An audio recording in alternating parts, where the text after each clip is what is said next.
Welcome to the True North Fantasy Football Podcast.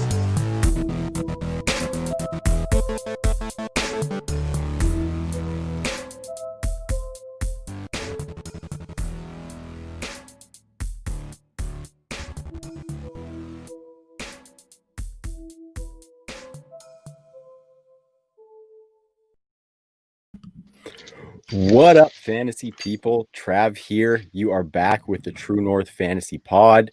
I am as always, jamming in Dirty Laundry Studios. And yes, that is right. The band is back together. I got my man Ty McLaughlin with me. He's going to be back as a fixture on the True North Pod. What's going on, dude? Same old. Yeah. How you doing? I am good, man. I am good. Late day at the office today, it looks like. Yeah, my apologies. Oh, I dude, still no, haven't. I'm it's still good. in my garb, still in my. Well, that's what I'm attire here. saying is, yeah, it looks like And I'm you cooking just actually. All rolled of a in. sudden, I cranked the heat and now I'm cooking.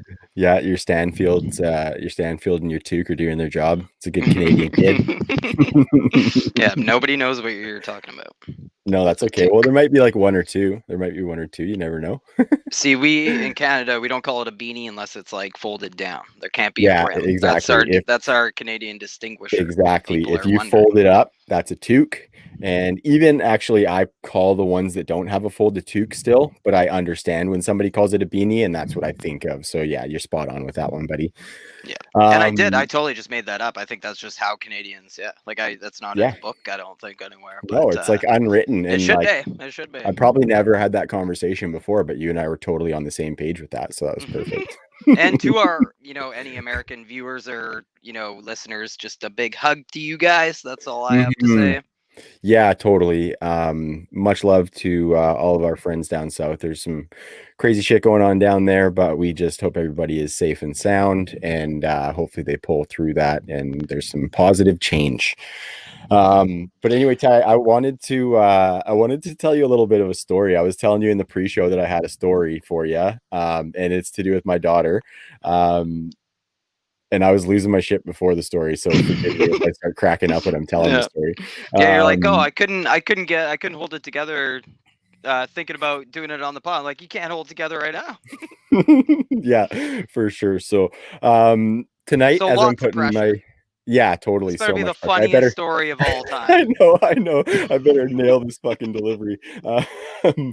So this morning or tonight, I'm putting my daughter to bed, and we're podding a little bit later, so I made bedtime tonight. Usually on pod nights, I'm not there for bedtime, and so as I'm hugging her before we go to sleep, she says in my ear, "Dad, I'm really glad you're podcasting a little bit later tonight, but I hope your boys aren't talking shit." No. And like the way she said it, she was hugging me, so she was like right close and she was talking super quiet and gentle. And what that stems from is from one time on the Saturday night pod, I had the laptop up on the dinner table and we could hear you guys chatting, but I was just on mute before the show started, and I wasn't in the room, and I asked my wife if the boys were talking shit, and she said yeah, they were. And so she remembered that from like weeks ago, and she was hoping that the boys weren't talking shit tonight. So oh, that is too good. Needless to say, I told her she should say poop, not shit. But yeah, tell everyone how old Elena is, so they have yeah, she's some 5. context. She's 5. Yeah. So it's funny because those moments are hilarious, but at the same time, you have to make sure that you educate her on not using those bad words. So maybe I should start watching my own language a little bit, but we're gonna have a pretty swearing fun is just part of the English language, so it's it's useful. There's no reason we shouldn't use it. Totally, and I think it's just educating on the right places to use it. And you don't want to it too often. You don't want to send her down a narrow dockyard path, for sure. Absolutely, which is like the shipyard of the area we live in. Yeah. Known for their dirty potty mouths. Yeah, cussing like a sailor. So tonight, Ty, we got a great episode. We are going to talk about some of these upcoming free agents. I've broken them into kind of tiers of players, not necessarily ranking tiers, but certain similarities or whatever. We'll get into that. And we're going to talk a little bit about, what they bring to the table for the team that they may end up on in 2021. We're going to talk about their situations, certain situations that, like schemes and offenses that we might like to see them in, roles we might like them to play in, a bunch more stuff. So pretty excited to get into that. Ty, are you fired up for the free agent class? Because it's a pretty good one in some spots.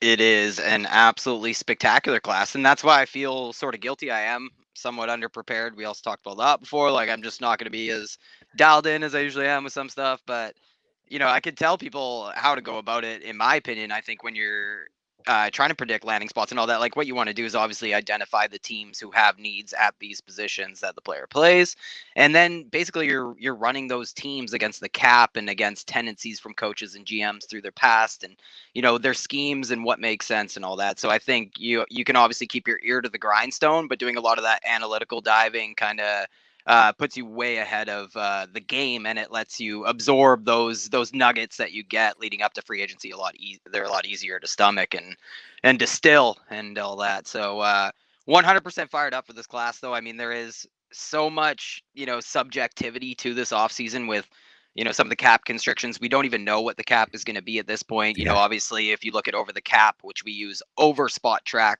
religiously, in my opinion, they have their cap estimated at just 176 million. The 175 million kind of cap that we've all been working with all season, that's kind of been the fear mongering number, but I do think it does end up higher than 175. And get me off all this nerd stuff, Trav. What do we got for players? Because there's so many good names. I think that's good stuff to take into account as well, right? I think over the cap is like an amazing staple resource for us when we're coming into this time of the year. And yeah, you mentioned that you felt unprepared, but I think we're still going to hammer out a good epi. And as well with that, we did talk about, we're going to get into a little bit more nitty gritty as the free agency period approaches as well. So we probably will have another free agent episode as we chug along through the off season here, Ty. Well, I'm gonna try attacking it from a different angle here. I got all my tabs up. What tabs do you got open actually? I bet you got a bunch of tabs too. I do. I've got. So what are some of the resources you use at True North Fantasy Football, Travis? I like it, Ty. I like it. On that note, real quick, I'm going to give a little shout out to one resource that we like to use over here at True North. And that would be our sponsor, Expand the Box Score. Ty, thank you for that little segue. And then we'll get into a couple other ones after that, because I really like that conversation. Expand the Box Score is the essential database for stat heads like us. With NFL, NBA, MLB, college football, and even minor league baseball, they've got something for everyone. We use their NFL and college football bundle for lots of our deep dives, and you can find stats on there that you can't find anywhere else. The college football database specifically is invaluable in the offseason as you try to prepare for your rookie drafts, and you'll find something new every time you log on. If you want to start doing some data digging, head over to expandtheboxscore.com and use promo code TrueNorth10 at checkout to get 10% off. Again, that promo code is TrueNorth10 for 10% off. Expand the Box Score. Superior stats to dominate fantasy football. All right, and we are back. Ty, we totally did not plan to talk about resources and stuff there, but that was a perfect way for me to get out the good word for our sponsor, Expand the Box Score. I had to strip down all my clothes anyways. It worked out great. That segue got you hot and bothered, didn't it? So Expand the Box Score is great. They got lots of NFL stuff. They got lots of college football stuff too. And I think it's good that we kind of talked about this a little bit, Ty, because it's the beginning of the off season. We may have some folks listening who want to start doing some digging for this stuff, and it's always good to get out in front of it. Expand the Box Score has really good college data, as the ad read said there. So definitely check them out and use that promo code TrueNorth10 to get a little bit of a discount on that puppy. To get into a couple other ones in the tabs I have open personally right now is obviously I've got my rankings open at TrueNorthFFB.com because I always like to kind of check back at those as we're talking through this stuff. And then the two other main ones that I use are RotoViz and PFF.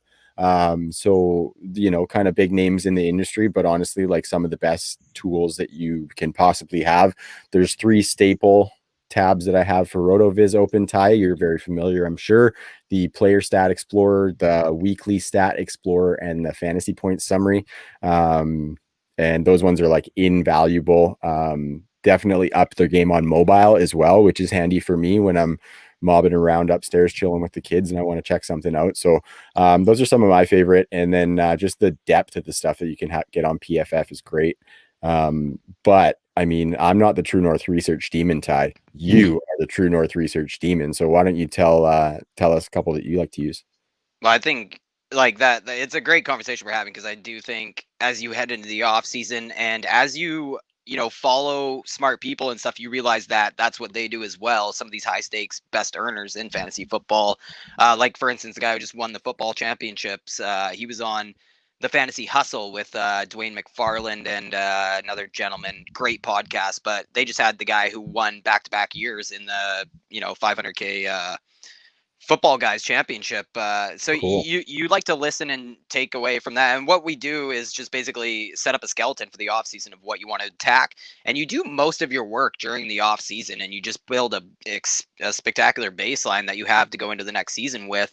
And once that next season comes, all you have to do is just watch games and, shift your thoughts and stuff. So, this is a little bit different because we're just following free agents. You know what I mean? So I actually don't have a ton of tabs open right now. I have I have depth charts up right now. I think StatHead is a great resource. That's, I have Pro Football Reference up as well, like advanced stats and team stats where you can get like red zone trips, all that kind of shit. And I have my dynasty ranks up as well. I also have weekly stats up as a tab from RotoViz. Also, a lot of over the cap stuff. If you're going to look at free agency, if you want to know everything you can possibly know about a team's financial situation, compensation picks, franchise tag numbers, all that kind of stuff, I get from over the cap.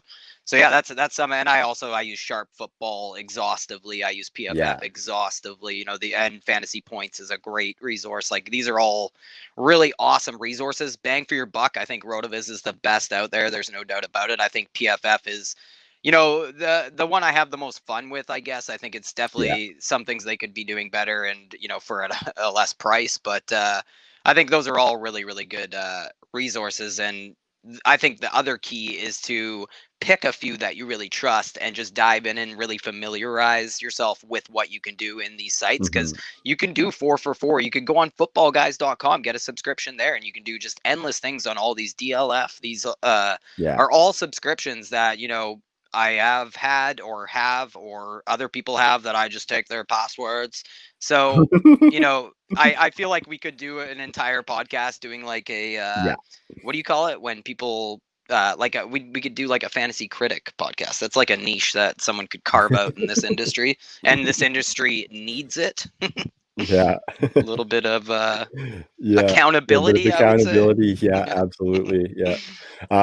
That's all good stuff, Ty. And I think that's I think one thing that we like to bring to the table is that we know where to find some of this stuff, and that's something that we I know I would be happy to help anybody with if they want to hit the DMs and, hey, where do I find this or whatever. Along with fantasy advice, we're happy to help with some process stuff too for people. So feel free to reach out and let us know. We always appreciate it when people value our opinions. So it's cool when people do that. So okay, Ty. So we're gonna get into it in just one sec. I just want to give some love to our friends at Viridian Global before we dive in. Obviously all of our merch is on there at viridianglobal.com or at truenorthffb.com/shop. Really appreciate the work Will and Mark are doing over there, and we're proud to be a part of that Viridian Football Collective. So go check it out if you want some of that gear. You can see this hat that I got going on here. This is fresh to death. I can tell you the stitching is just perfect on it, as well as the shirt and the ones you can see behind me and whatnot. So check it out. And if you want to support the crew, feel free to grab some merch and you can rock it around town and show us off. But Ty, I've been rambling enough here. Let's get into some of these players. We're going to go position by position. And as I mentioned, I broke them up into tiers. We're going to start with the tight end position because I want to save the sexy stuff for a little bit later, because there's some really sexy stuff. And I think, there's not a ton of tight ends, so we can kind of hammer that out and get into some of the other guys. So if we're looking at landing spots here, Ty, like some that kind of jump out, Baltimore is always a place for tight ends. Cincinnati's in there. They got Drew Sample, but that's about it. And a young quarterback.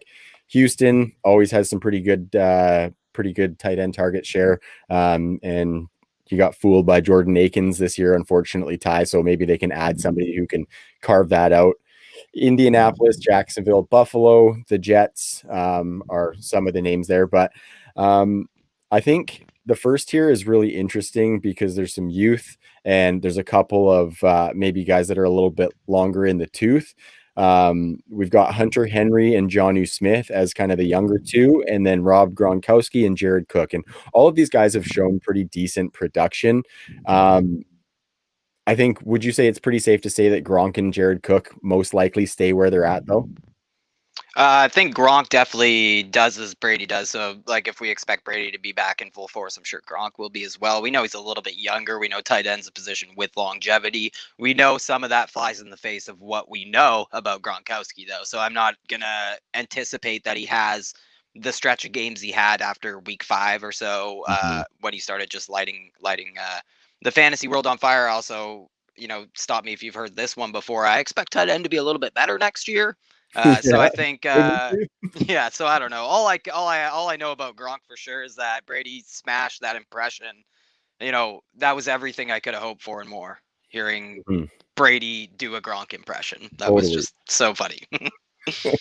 Do you think Jared Cook stays there though? Because there was points in the season when Adam Troutman was out snapping him, running more routes, and I know that actually tailed off during the end of the season. Or is this one? I honestly, these guys still have stories to tell in 2020 as well, both of them. So, for sure. Yeah, just a quick note on Cook is I think he would want to be with the Saints because he probably wants to get himself a ring before he goes. But that being said, he's no stranger to changing teams either. So I kind of agree with you that Gronk for sure, but Jared Cook is a bit of a wild card as far as staying with the Saints. And the Saints could go very run heavy next season, depending what their quarterback situation looks like. So, Jared Cook is less effective, not only because they're running the ball more, but because he's not a blocking tight end whatsoever. And he's old. He's old. He's very old. Like, I'm pretty sure he's older than Gronk. I think so too. Yeah, I think I can check that out there. But really quick, we also got Jonnu and Hunter Henry, and I think to me those are the two more interesting guys in the group. They both have great profiles. Like I said, they're a bit young. I'm wondering, Ty, do you like those two better in their current locations, or are you kind of hoping they test out the market and find better situations, greener pastures, if you will? Yeah, I don't know. With Hunter Henry, you have to think he's like, what do I want is tough. Like, I think he's going to get franchise tagged, right? They have the cap to do it. Just some offensive linemen to re-sign for the Chargers. I think Perriman, Ingram, some older defensive players will have to make decisions on. It's just a tough sell though, to think of how the Chargers would ever give up on a tight end. Like, we know the incubation period, the learning curve, the longevity, and we know like that's extra too. Just thinking about dynasty, like we know that is so true in dynasty and fantasy football. Like, we just always have to say that you don't nurture a Hunter Henry just to trade him away for a rookie pick, right? So, even if he was to leave, if he is to stay, and they add a wide receiver or something in the 3rd round, that gets a lot of buzz. Don't fret about Hunter Henry. He's kind of on the precipice, I think. And of course, we would never plan to like replace a Hunter Henry with a rookie tight end in fantasy, right? Like, I think like 150 fantasy points is a decent barometer for a top 12 tight end, for like the guy who finishes as like, the 12th tight end, like a guy who just squeezes into the tight end 1 conversation. And that's a position that we also know has a steep drop off after the top 5 to 8 guys anyways. But my point is, only 3 tight ends have scored 150 fantasy points as a rookie tight end in the last 20 years. Evan Ingram, Jeremy Shockey, Gronk, aforementioned Gronk. And I just say all that because actually first, Trav, I should actually just say that Kyle Pitts could smash all that shit I just said, by the way. He'll be the 4th most likely after 2021. But it's not even actually they could even draft Pitts. Just thinking about it, like, it's not inconceivable that he would be available for them. Yeah, in the first round. But yeah, back to my point for the Chargers, for fantasy owners, and right now they have possession of one of the most impressive young tight ends in the business. And Justin Herbert and Henry, they can even work in like the intermediate and up the seam and stuff. So I really like the fit in Los Angeles. By the way, I cited those top rookie tight end seasons for fantasy. Hunter Henry is the 7th best rookie tight end fantasy finish in the last couple decades. And since then, he's had more targets and catches in each season over the last 4 years. But like I said, he's still on the precipice, still yet to have 100 targets in a season. And Henry, surprisingly, just 4 or 5 touchdowns I'm looking at in the 3 seasons since that rookie season. So that rookie season, obviously, a huge spike touchdown season, but really hasn't repeated that since, although he's had kind of the opportunities to do so post Antonio Gates, and then the missed 2018 season. Yeah. And on to be honest, like I said, 150 fantasy points is like a good barometer for whoever finishes the tight end 12. He scored just over 145 fantasy points this year. Hunter Henry was the tight end 12. So yeah, I like him. I don't think that there's a situation that he doesn't get priced at his ceiling like he always does, though. Like these tight ends that Yeah. we hope for in the 5th to 8th round range, they just always end up overrated. You know what I mean? In fantasy, you just don't get what you pay for, and you're passing up on better picks in that fantasy draft, in my opinion. And I think that might be extra true for what's his name, for Jonnu Smith, who, like, he's tricky. He came out of the gates just blazing this year from a Yeah. fantasy perspective. Weeks 1 to 7, George Kittle tight end 1, Kelsey tight end 2, Darren Waller tight end 3. Jonnu was the tight end 4 after 6 games played for the Titans. But from that point on, kind of battled injuries, super streaky, and I think the question we have to ask is Jonnu an essential part of that offense? I also wonder, do they lose Arthur Smith, their offensive coordinator, who would their new play caller be? Does he like himself some athletic slot tight end guy? You know what I mean? Because Delaney Walker 8, and we hoped he would get that role, and he seems to be kind of stepping into that role, and it's just trippy that he's a free agent right now. From the team level and the player level, though, I think contractually this could be a weird one, right? Like, do you want to spend almost $10 million franchise tagging this guy? It's a tough sell because you have so much invested in these wide receivers, in Derrick Henry and Ryan Tannehill, and maybe they do bring Corey Davis back. But Well, I think they could franchise Corey Davis over Jonnu Smith if they were going to do one of the two, just because they like Anthony Ferkser as well. And yeah, Jonnu wasn't taking a bunch of targets, right? He was just getting touchdowns. So, and I think Ferkser might be a free agent as well. I'm not 100% sure on that. I know like Michael Pruitt is as well. Yeah. I just remember looking like a month ago and being like, man, they have no tight ends on their roster. And I just want to say for Jonnu, like he's definitely taking that next step. I think like he's such a threat after the catch. We know that. And this year he really found a niche inside the 10-yard line with Corey Davis, with AJ Brown, with all these guys on the team, Derrick Henry. I just think Tannehill looked for him early and often, and it's a mismatch they're exploiting. And they exploit the fact that they have Derrick Henry to throw the ball at the 1-yard line quite often as well. And I wonder if we talk about Corey Davis, maybe we could touch more on the dynamics at play of what could happen in this whole passing game, because him leaving, Jonnu staying would definitely that would make a difference. But there's a path where Jonnu just gets super overvalued, right? Because I'm not sure he's ever going to see 20% of his team's targets. Just not that guy. And I don't love relying on the yards after the catch if I don't love the volume, you know what I mean? And just for context, for sure, like Jonnu this year averaged more yards after the catch per reception than he did air yards per target. He was 5th among tight ends in yak per reception, 34th in air yards per target. So I don't know, rambling it up and rounding out my take on Jonnu, and I guess Hunter Henry too at this point, is that I think his value probably goes up this offseason, no matter what happens, you know what I mean? So buying him right this second is a good play. And if he does hit the market and sign somewhere, he'll get that bump. But I also think there's a lot of people who would be happy to see him just get tagged and be back for next season. Either way, I think he's going to be a strong breakout candidate at the tight end position for 2021. And unless he's in line for an uptick in volume, I might be a little bit hesitant, because he falls into that range. And it kind of goes to what you said off the top too. Like, there's not a ton of teams on the market. Like, when you look at the tight end market, there's a lot of tight end needy teams, but there's not a lot of teams that are down to add like a Jonnu Smith, or like it might cost you an Austin Hooper like contract. And places that we're confident where they're going to be able to give him that work to do what we want him to do at those, top 8 tight end prices, which he probably will be within. He actually was getting a lot of hype last year too. I saw like late in the draft season, lots of people were taking him as like a top 6 or 7 tight end. I was kind of hopeful he could be that in the spots that I didn't take him that high, where I would get him in a little bit later rounds. Like, I was hopeful for that, and he was looking pretty good through, like you said, the first little while of the season. I won't go too long on it, but you mentioned through week 6, even through week 11, he was the tight end 5. So it's like such a steep drop off because like throughout the rest of the season, he only averaged 2.3 targets and 18 yards a game and only one more touchdown.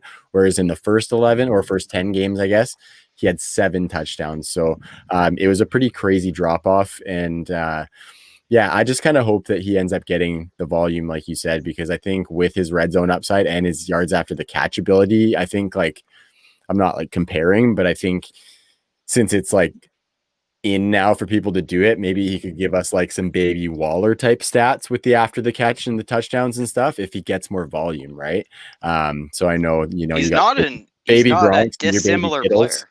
Yeah, exactly. He's a really athletic player. He works after the catch really well. Actually, you were mentioning some of the yak numbers. 53% of his yards this year were after the catch. On his career, 60% of his yardage is after the catch. So he's really good His there. average depth of target is like super low, so you are relying on that. And that's what I was getting at with, you don't love to rely on the yak for players that you don't love the volume for. So yeah, it's one of those ones where he's going to be sold as a big breakout. I totally get it. I had him as a breakout candidate this year because of the landscape at the tight end position. And, just looking at it, like we know Miko Pruitt stepped in. We know Anthony Ferkser ate at times. I can't remember, someone hilarious ended up scoring. He would have been the DFS guy to own in the Millie Maker. Like, not actually, but it's driving me nuts. He used to play for the Cowboys, just a total jag tight end. Blake Jarwin, is that it? No, Jarwin got Jarwin's hurt. hurt. He's still on the Cowboys. One? Who was it when it was Jarwin and blank? Before Jarwin was a thing. It was like Jarwin and someone. Anyways, I can't remember. The Titans, all I'm saying is they scored a lot of points as a tight end position. The Raiders were first in the NFL. Chiefs were second. The Eagles were third. The Titans were the 4th highest scoring tight end team in PPR scoring this year as a position. Where do you have Jonnu ahead of Hunter Henry in Dynasty, or do you have Hunter Henry? Talking through it, because I haven't even looked here at my own, but talking through it, I almost feel like we should have Jonnu at least like right beside him, but I actually have him I have Hunter Henry as my Dynasty tight end 6. So I'm just like abnormally high on Hunter Henry. I think I have to move him down. Okay, so I actually have to play with my my rankings as well, but at first glance, I think I probably have Hunter Henry, just looking at a couple of changes that I might want to make, probably have Hunter Henry at 10 and Jonnu at like 9, actually. Yeah. So pretty much back to back. Obviously, see what I did coming in could change that. What I did is I have Evan Ingram, Noah Fant, Mike Gesicki ahead of Jonnu, just because they're super athletic guys as well. I don't know why though. Like maybe I should have Jonnu. Like, where do you have Noah Fant? I have Noah Fant at 8, so I'm right there with you. Like they're all back to back. I have Goddard as 6, Gesicki 7, Fant 8, Jonnu 9, Hunter Henry 10. And I have Hunter Henry ahead of all those guys you just named for some reason. Really? Like I definitely I'm looking at this and I think I have some hopes that he does, like he keeps ascending. I hope he takes that final step next year, but he's going to be priced, I think, ahead of Jonnu in fantasy drafts. I'm not sure. Yeah, quite possibly. I mean, his 92 targets from this year are definitely going to stand out as far as Hunter Henry. And, positive regression in the touchdown department is definitely something that he's could have had for the last 3 years, right? So I think people are going to see that and they might kind of jump on that and they'll see the dumpy second half that Jonnu's had too, right? So, it's hopefully just they're all better next year, and they've been pretty good players. And frankly, best balls. Yeah, just when best balls roll out in February, March, I'll probably be saying avoid these guys because they're going in that kind of death range of hit rates when you're looking at tight end position. That 5th to 8th round of a fantasy draft is just too expensive to pay up on guys that just have so much uncertainty attached to them and haven't proved it in that top 5 capacity yet. For sure. Real quick, Ty, I just want to say what's up to my Pops. He's in the stream. What's going on, Pops? Go Oilers. Thanks for jumping in. Okay, Ty, I'm going to pull you out of the stream. Well, I assume he's a Flames fan, I hope. Yeah. Absolutely he is. I said I'm going to pull you out of the stream now because I just can't have that. So we're just gonna gloss over this next little group of tight ends, but I think they're kind of notable because they're all kind of receiving tight ends: Jordan Reed, Gerald Everett, Jacob Hollister, and Trey Burton. I just say we'll gloss over them just because I want to get into some of these other positions. We spent a good chunk of time on those more important tight ends, but these guys all have some receiving upside. Really quick, I think Gerald Everett is probably my favorite of the bunch to maybe be somebody's tight end next year. Real quick, where are you at, Ty? Yeah, I mean, if it sucks, like I'm just thinking about it, I was like, oh my god, you know who should sign Jordan Reed is your Eagles, but if they weren't in the worst financial replacement, he just makes a lot of sense as like a Zach Ertz replacement, to be honest. But yeah, Gerald Everett, once upon a time, I think there's a funny story to tell because him and Jordan Reed are both free agents, and Gerald Everett was once like sold as that, next mini Jordan Reed. Sean McVay had Reed in Washington, then, he took Everett as his first pick in his era, in that McVay era with the Rams. But yeah, these, like you said, these are guys we love: the athleticism, the upside. They're actually the guys you do take shots on, especially in like best ball in the FFPC with tight end premiums and stuff like that. But the other thing is that Gerald Everett, man, has a truther army. So not sure he won't get like super overvalued once he does sign somewhere this offseason. But I think, yeah, before free agency would be the time to buy him. And did you say Jacob Hollister? Jacob Hollister, yeah, he's shown some Yeah, receiving chops. I think like a little absolutely. bit I'm underrated not as a receiver. sure. Yeah, I'm just not sure he'd be able to like capture the tight end one job anywhere. So I don't know if he'll end up on a lot of fantasy radars, but definitely a discount option for an NFL team. And these guys are just a landing spot away from getting on the fantasy radar because of the position. And like I said, yeah, they're not the worst players to target in those settings with tight end premiums and stuff. But yeah, all three of those tight ends, they have upside. They can play in the slot, and they all have that like explosive playability, but not Trey Burton. Don't like him. Yeah, no, don't go Trey Burton. No. And Okay, just really quick yeah, before go we ahead. move on, I just want to say, like, tight ends, you're totally right. Like, I'm just looking at it.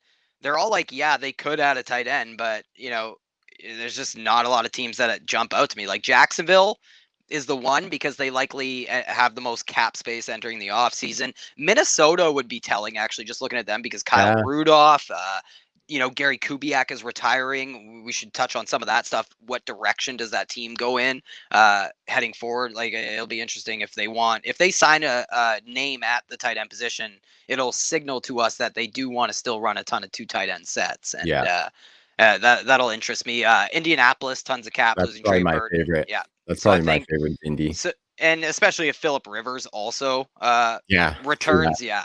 And I think the Eagles, they keep jumping off, but I guess, yeah, that won't. I think the Giants would be telling for Evan Ingram. Maybe maybe they bring in a guy and try and make a reclamation project out of Gerald Everett or something like that. And then I thought you mentioned some of the good ones, like Buffalo. Never count them out for adding a tight end. We know Dawson Knox performed well, but we also saw Lee Smith catching touchdowns. So Totally. tight ends need there. Baltimore, Dan Arnold in Arizona is also a free agent. We know they devalue the tight end position in that spread out offense, but keep an eye on there. I think Miami could, like, Gesicki shares could be just devastated by Mine Miami would be. investing in the tight end Mine position, would and be. it makes sense. Like, I know Durham Smythe played okay, but a two tight end system makes a lot of sense for that team. Two Yeah, has tangoed with some tight ends too. Jets and Dallas I too. like Some that. other yeah, Takes two at a and tango. yeah, let's trademark that one. Yeah, no doubt. Nobody can steal that. Okay, Ty. So let's get into these quarterbacks. Just to throw out a couple of landing spots there. There's a plethora. The Bears could be looking, the Colts, the Panthers, depending on, well, I think the Panthers will probably draft somebody or keep Teddy, but you got the old Washington football team. Who knows what the Patriots are going to be doing? The Lions, potentially, if there's any sort of split with Stafford, your Steelers, Giants, Broncos, Niners, just lots of spots that are potential. Like some dominoes would have to fall, like Ben retiring for the Steelers one, obviously. But yeah, it's going to be an interesting quarterback carousel. Definitely lots of talk in Denver. I think they're in the quarterback market, to say the least. I think Patriots too. Like, they're in a great spot when it comes to their cap situation too. So maybe they're one of the teams who takes a shot on James Winston or something. Like, we know turnovers don't win football games. Bill doesn't want turnovers, all that stuff. But I think, why not give it a shot? Like, it makes sense for somebody like a Cam Newton. It didn't work out for him, but you do the 1 year contract, sometimes pays off for the player and the team, and that's what we've known the Patriots to be, that team in particular, for years. So I think the Bears are hilarious, by the way, because they're in trouble. Like Ryan Pace ran this bitch into the ground, man. Like on And top of now they Allen got a Robinson. playoff spot, so no draft Yeah. pick. Like, And on top of Allen Robinson, Mitch Trubisky, like half their team is about to hit the market. It's crazy. Like, and half the remaining guys will have to be cut because their cap's no good. Like, I don't know what they're doing. And so I don't know how they get a quarterback deal done with anybody that isn't going to frustrate the hell out of my Darnell Mooney shares. Let's put it that way. And, yeah, no doubt. and really quick, I think Detroit stood out there, and I would have said that a calendar year ago for sure. I think Matty Snapback is back. There's a Yeah, strong that's argument to probably make just to endure one more season with Stafford. His most recent restructure, by the way, put more cap on his deal for 2021. So a shitload of dead cap on his deal, almost 20 million if he was to be traded, and that counts against their cap for next season, no matter what happens. So if somebody was crazy enough to trade for Stafford, Detroit would save money. Like obviously they wouldn't have to pay his salary, but still another team who will have an entirely new regime in 2021. Yeah. So I'm not sure how that would go over with them. Like I'm not they probably just rather bite the bullet in their first season with Stafford. Maybe. Yeah. And you look at the cap, like there's a lot to shake out with that, but it does seem like only a few, maybe a handful of teams could really take on a quarterback contract comfortably via trade or free agency. So some of these we should say off the top too, like a lot of these positions, the big guys will get paid, but it's sort of these middling players that are going to really have a hard time finding contracts to their liking. Yeah. So let's get into it real quick. I think the first tier that I got here is a tier of 1, and that would be Dak Prescott.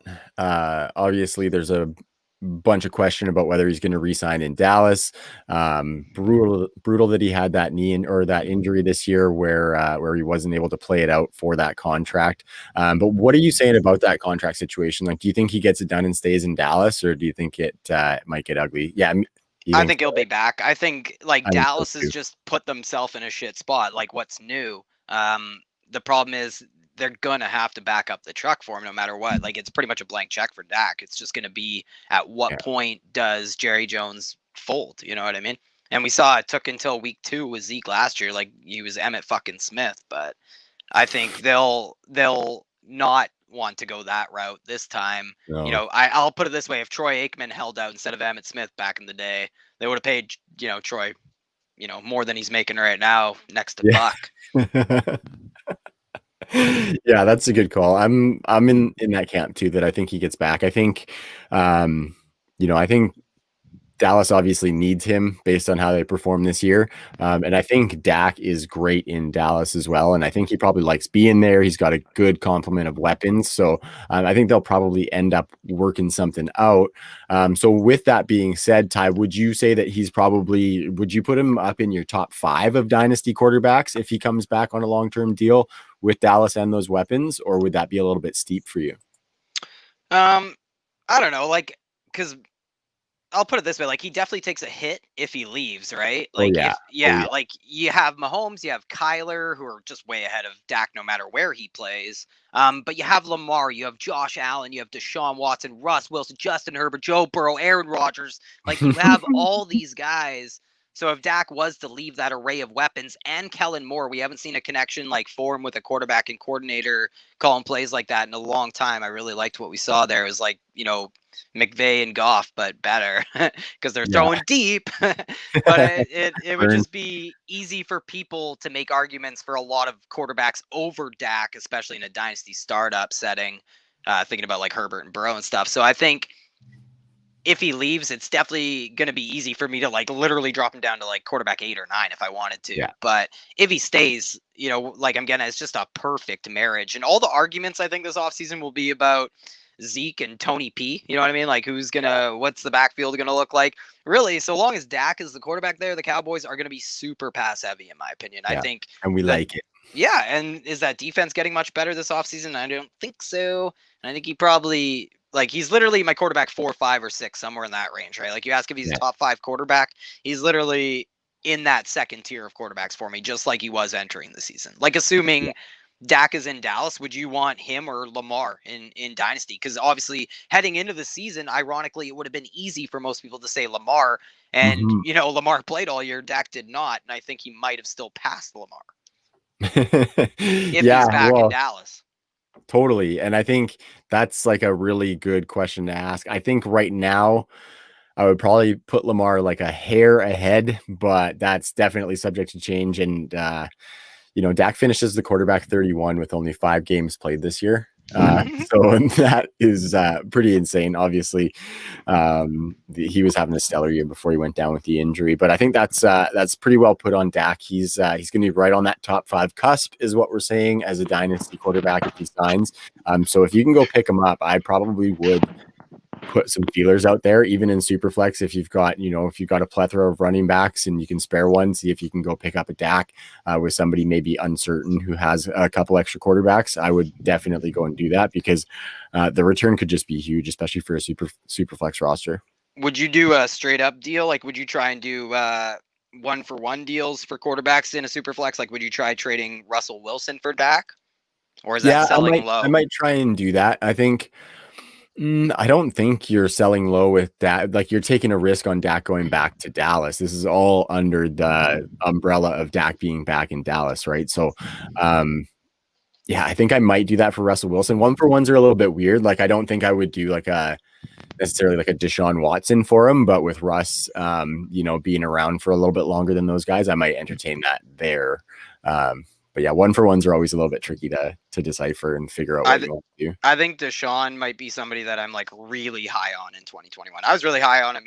I owned him in a ton of Superflex leagues and stuff this year, and he literally couldn't have had a worse set of circumstances throughout the season. And he played his best football I've ever seen by far. Like, he made almost no mistakes after the first 2 games of the season. It's incredible season by Deshaun. I think that coaching staff in Houston with Deshaun Watson is probably the one I'm most interested in seeing who lands there. Like, I think weapons too. That could make his situation get a little better alongside them improving some of the weapons. So to get into this second tier quarterbacks, I've got Mitch Trubisky, Jameis Winston, and Jacoby Brissett. And obviously it seems like Jacoby Brissett doesn't necessarily fit that group, but this group is kind of like the guys who aren't necessarily that old. They've got some starting experience. And the YOLO guys. The YOLO guys, right? Different types of YOLO, I guess. Mitch Trubisky, your entire team is YOLO. Jameis Winston, every pass is YOLO. And then Jacoby Brissett, every quarterback sneak is YOLO. So real quick here, Ty, on this tier though, like who do you think first has the best shot at being a starter for their team for a team in 2021? I think quarterbacks are hard to come by. That's a tough one. Like, I wouldn't be surprised if Mitch goes back to Chicago. So I'm kind of operating under that assumption though. Like, definitely hearing and reading that a lot during this stretch of adequate play, which is funny because I don't really get where it's coming from, like where it's based on, because they don't have a GM. So I'm not sure like who's saying Trubisky's going to be back. So clearly, I think where Trubisky should go is follow Allen Robinson wherever he goes. That's where he should go. But obviously I'm kidding, because Allen Robinson, no. Here's better. So Trav, I think if the question was who's the best chance to play an entire season as a team starting quarterback, it would probably be Jameis Winston in 2021. But if the question was who do I think is the best chance to be a fantasy team's starting quarterback, my answer might change to Mitch. Switch Trubisky. Yes, switch to Mitch Trubisky. That's what I say.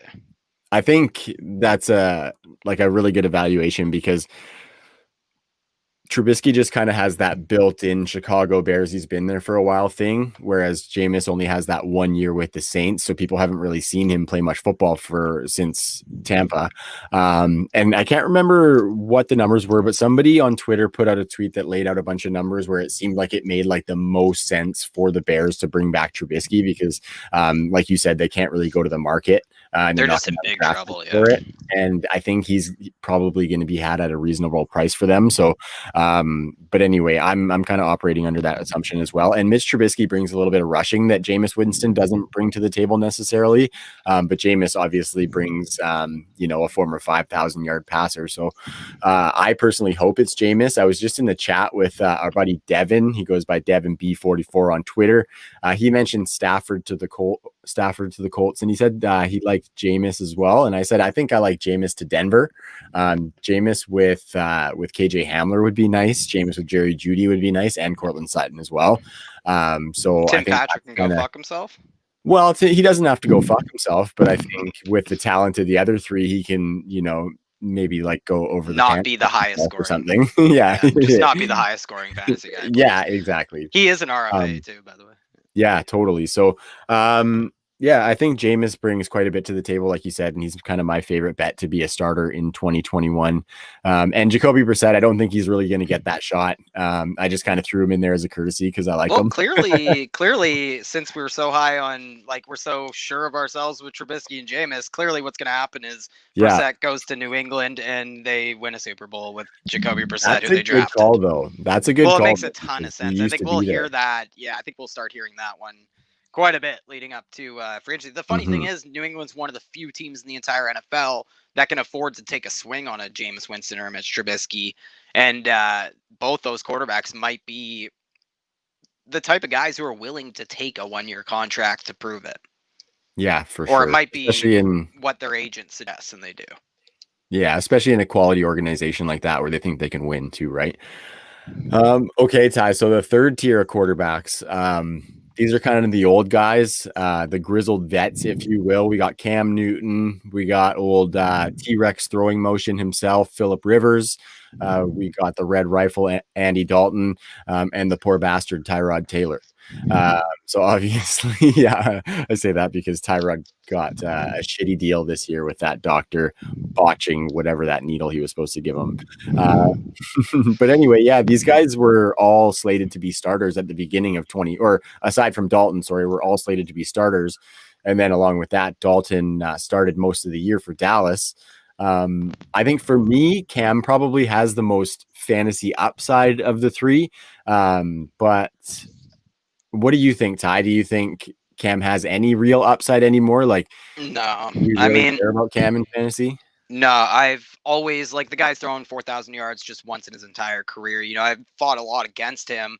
Unfortunately, I did kind of own some shares of Cam Newton this year. I thought he would be able, and he did a lot of what we expected him to do, not only with his legs. Obviously, that exceeded all of our wildest expectations, especially some of the goal line carries and stuff. But when it comes to passing the ball, he was fairly accurate. Like, his completion percentage, it looks good on paper compared to his career numbers. But when it comes down to it, he couldn't throw past 10 yards downfield. It looked really bad, and it really petered off as the year went on. So he just got worse and worse.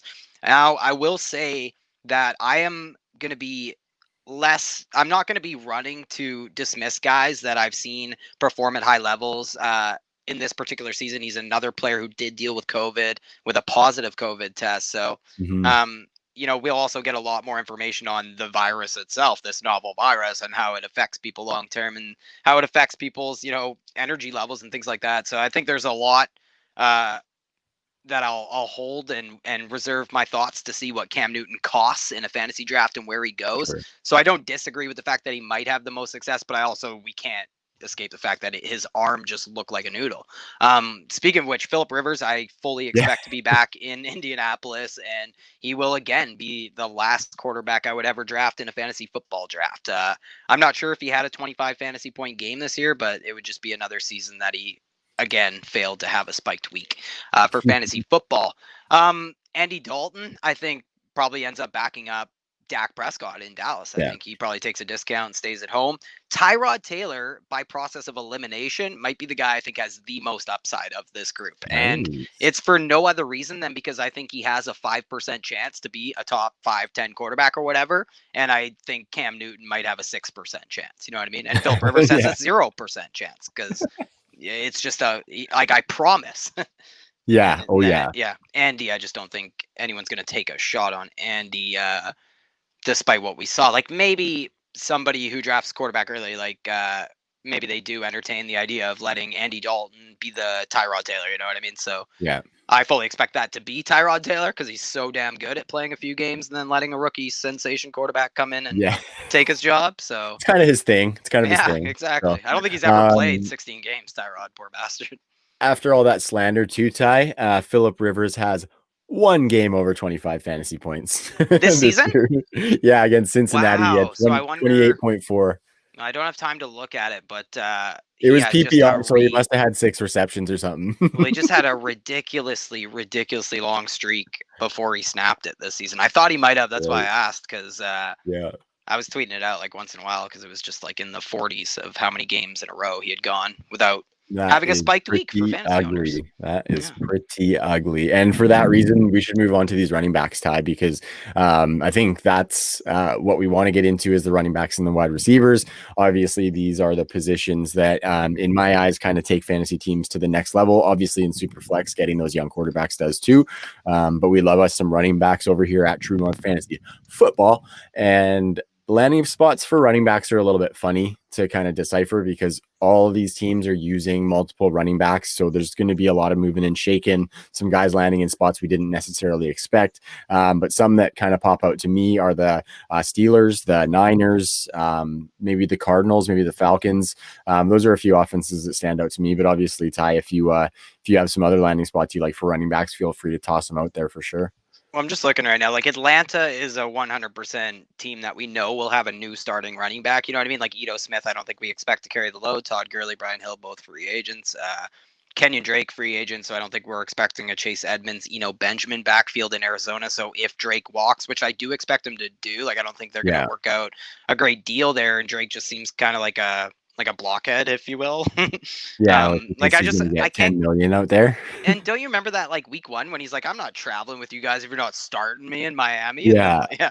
just like he always rubs me the wrong way, even though I am actually like a Drake truther to an extent for Same here. fantasy. Same. But anyways, I do think he leaves. Arizona adds. I think a big one is the Baltimore Ravens. We all love J.K. Dobbins, not me as much as the fantasy industry, but as a talent, I love him to death, obviously.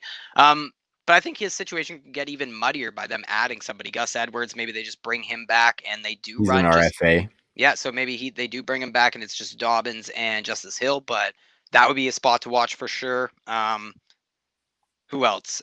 Carolina or sorry, Cincinnati. I think is like relatively interesting because I think we saw Samaje Perine and Travion Williams have some success in that backfield, and it just gave more of a pause to thought like maybe we should ease off Mixon workhorse usage if we're gonna just give him rushing work, you know what I mean, and use him more in the passing game. I think it would be the best thing if they added like an early down Jordan Howard banger.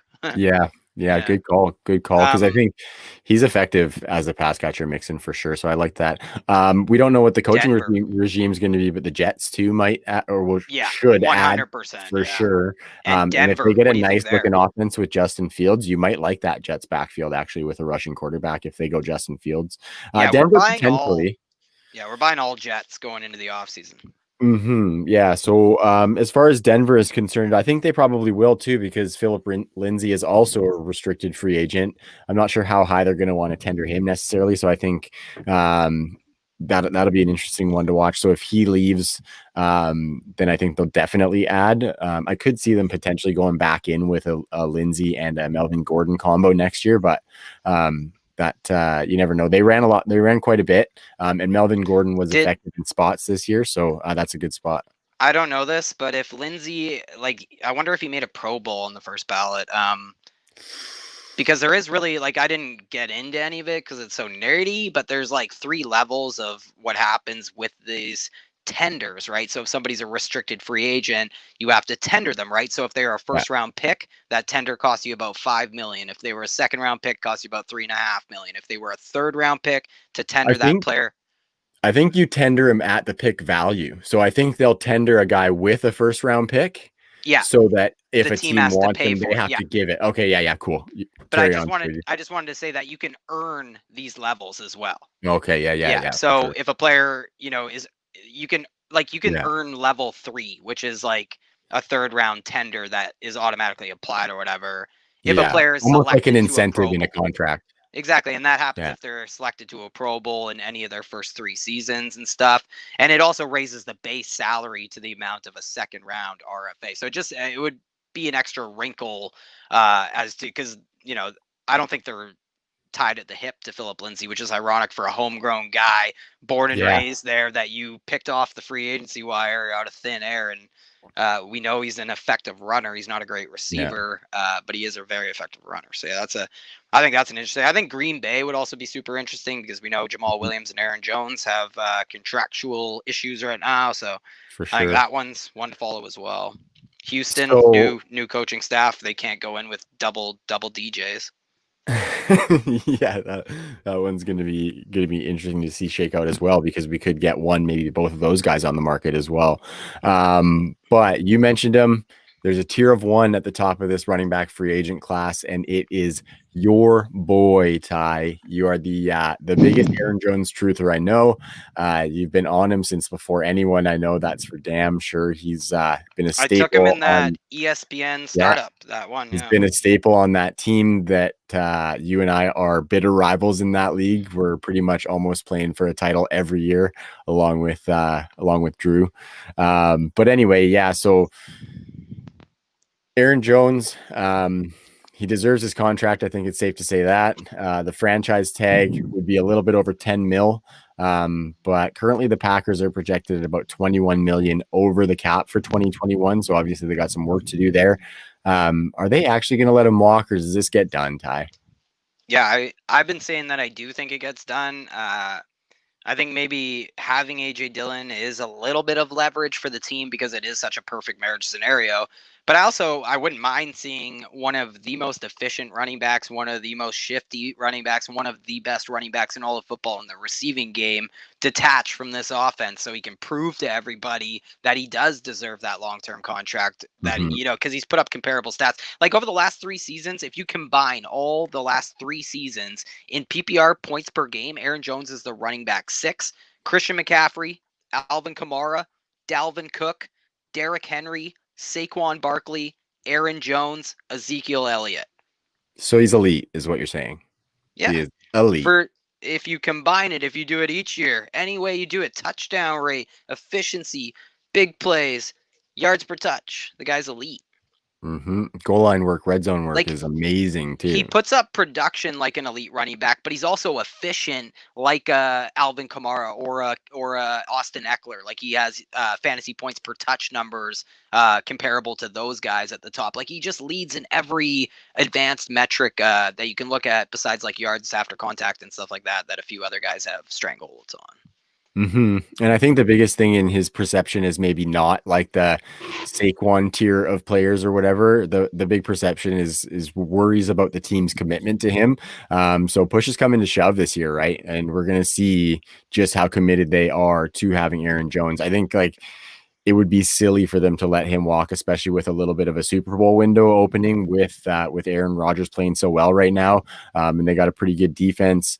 Devontae Adams is just incredible. So I think it would be really smart for them to have him back. And I like him in the role that he's been in Green Bay. He's getting like top 5 volume as far as carries and targets, or maybe top 10 for targets, but it's been lights out, man. And he's been a value pretty much year after year. Yeah, because you get him at a fraction of a discount or whatever, and he performs like the big guys. But my other point would be that I'm not too worried about him if he were to leave because of that floor from the pass catching. I know a lot of people want to marry him to the situation. Like this guy has curved what the Green Bay Packers have done on offense. In an Aaron Rodgers offense, we've never seen running back get the kind of market share that Aaron Jones has got, and this was before LaFleur came into play. And I think the other thing that people have a little bit of a hang up with, which I don't understand because we don't have the same hang ups for an Alvin Kamara or for an Austin Eckler, but it's the volume, right? Like people are just worried that he's not getting the 20 carries a game for some reason, even though he gets, the majority of the goal line work and a ton of the pass catching work that's so valuable in this offense. So I think wherever he goes, they'll be like, oh, okay, we should throw this guy the ball because he's super good. And he can literally play like we've seen him on wheel routes, like out of the slot. He can run creative routes too. Yeah, he's incredible. Love watching him play, and I think you're totally right in that he can transcend his situation because he is just that good. So Really interesting to see because that's a big piece among the fantasy running back landscape that could be changing hands. So definitely keep an eye out on that. And Ty, I know you will for sure, being Well, that he's a cornerstone for you. and the one other thing that the other hang up that I kind of do accept, but I accept it, is that he is a little bit streaky. Like he'll give you those massive weeks, and he'll also give you a couple dud weeks here and there, and he does have a little bit of durability concerns. But once you get past a Christian McCaffrey and Alvin Kamara, Dalvin Cook, Derrick Henry, these guys, like you're gonna have question marks about guys, and Aaron Jones is always gonna be at the top of that next list for me. Yeah, for sure. I think he's right about there for me as well. Some of these young guys are really good that are coming in, but yeah, he's been playing lights out. So the next tier, Ty, we're going to get into it. These guys have some question marks. You talked a little bit about one of them earlier. We talked about one of them earlier, Kenyon Drake. We also have Chris Carson and James Conner. So lots of production in this tier, a lot of questions with injury history, a little bit of underperformance here and there. I think for me, it would probably be best for all three of them if they went back to their current situations. But I'm curious to hear what you think about that, Ty. And let's just kind of talk about these guys and maybe rank them for fantasy purposes, which is really tough not knowing where they're going to land. But first off, what do you think about them staying where they're at? Yeah, I think Chris Carson, I don't have a great feel on, to be completely honest. Like, I think Seattle can definitely afford to bring him back. They definitely like him, but they also have kind of like a stockpile of running backs right now. Also, some running backs they'd like to see. I also think, we love Chris Carson, but we also see the built-in efficiency in that Seattle offense. And I know it's ironic because of how transparent they are with their tendencies running the ball, but I do think there's built-in efficiency because of Russell Wilson. There always will be. And I just think the way he was involved in the passing game this year was really exciting and stuff. So I think you're right that Chris Carson would be best suited to just go back to Seattle. And I definitely worry that if he went somewhere, he would be one of those running backs to avoid for fantasy. But we also see that if he was to go to an offense where he's going to be at the goal line, like if he goes to a team like the Miami Dolphins, who we expect to have tons of red zone trips, they had tons of red zone trips this year, ran the ball a ton inside the goal line. So I think that, there's certain situations where I would be very interested in Chris Carson more so than I would be someone like James Conner, right? Like Kenyon Drake is somebody I do like. I think he has that wide array of skill sets. You know what I mean? He can do a lot of different things. I also think he's underrated when it comes to his ability to handle volume. If you heap volume on him, he can handle that as well, whether it's on the ground or through the air. So I think Kenyon Drake, Chris Carson, definitely going to be guys that I'm monitoring heavily and going to invest in early best balls with no guarantee in where they're going to be playing. And then James Conner is somebody that I'm definitely fading at this point. Another guy, kind of like I said with Cam Newton, that maybe I'll reserve a little bit of judgment because he did have a positive COVID test. He beat cancer. There's things that may have been a cause of why James Conner, absolutely. wasn't able to get into a rhythm in the second half of the season. But I do think there's a worry that he does break down a little bit, and that obviously the Steelers' offense has just morphed immensely into like a short passing game that is a ton of passes, but something that James Conner's less involved in with those three wide receivers in Juju, Deontay, and Chase Mapletron, Claypool. Totally. And it's funny because James Conner has shown us real good receiving ability before, but he just hasn't gotten it necessarily with the way that receiver room is shaken out. And you mentioned Carson's receiving as well. Funny number on that is both of the past 2 years, Chris Carson has 46 targets, and both of the last 2 years, he's caught 37 of them. So that was pretty interesting. Got the Alvin Kamara going almost. Yeah. And for me, Carson's the type of guy that like 46 targets is plenty for him, right? You mentioned like the red zone work. That's where he excels. And so, I mean, give him 40 targets and I'm happy with that. Like he's doing what you want him to do with those 40 targets.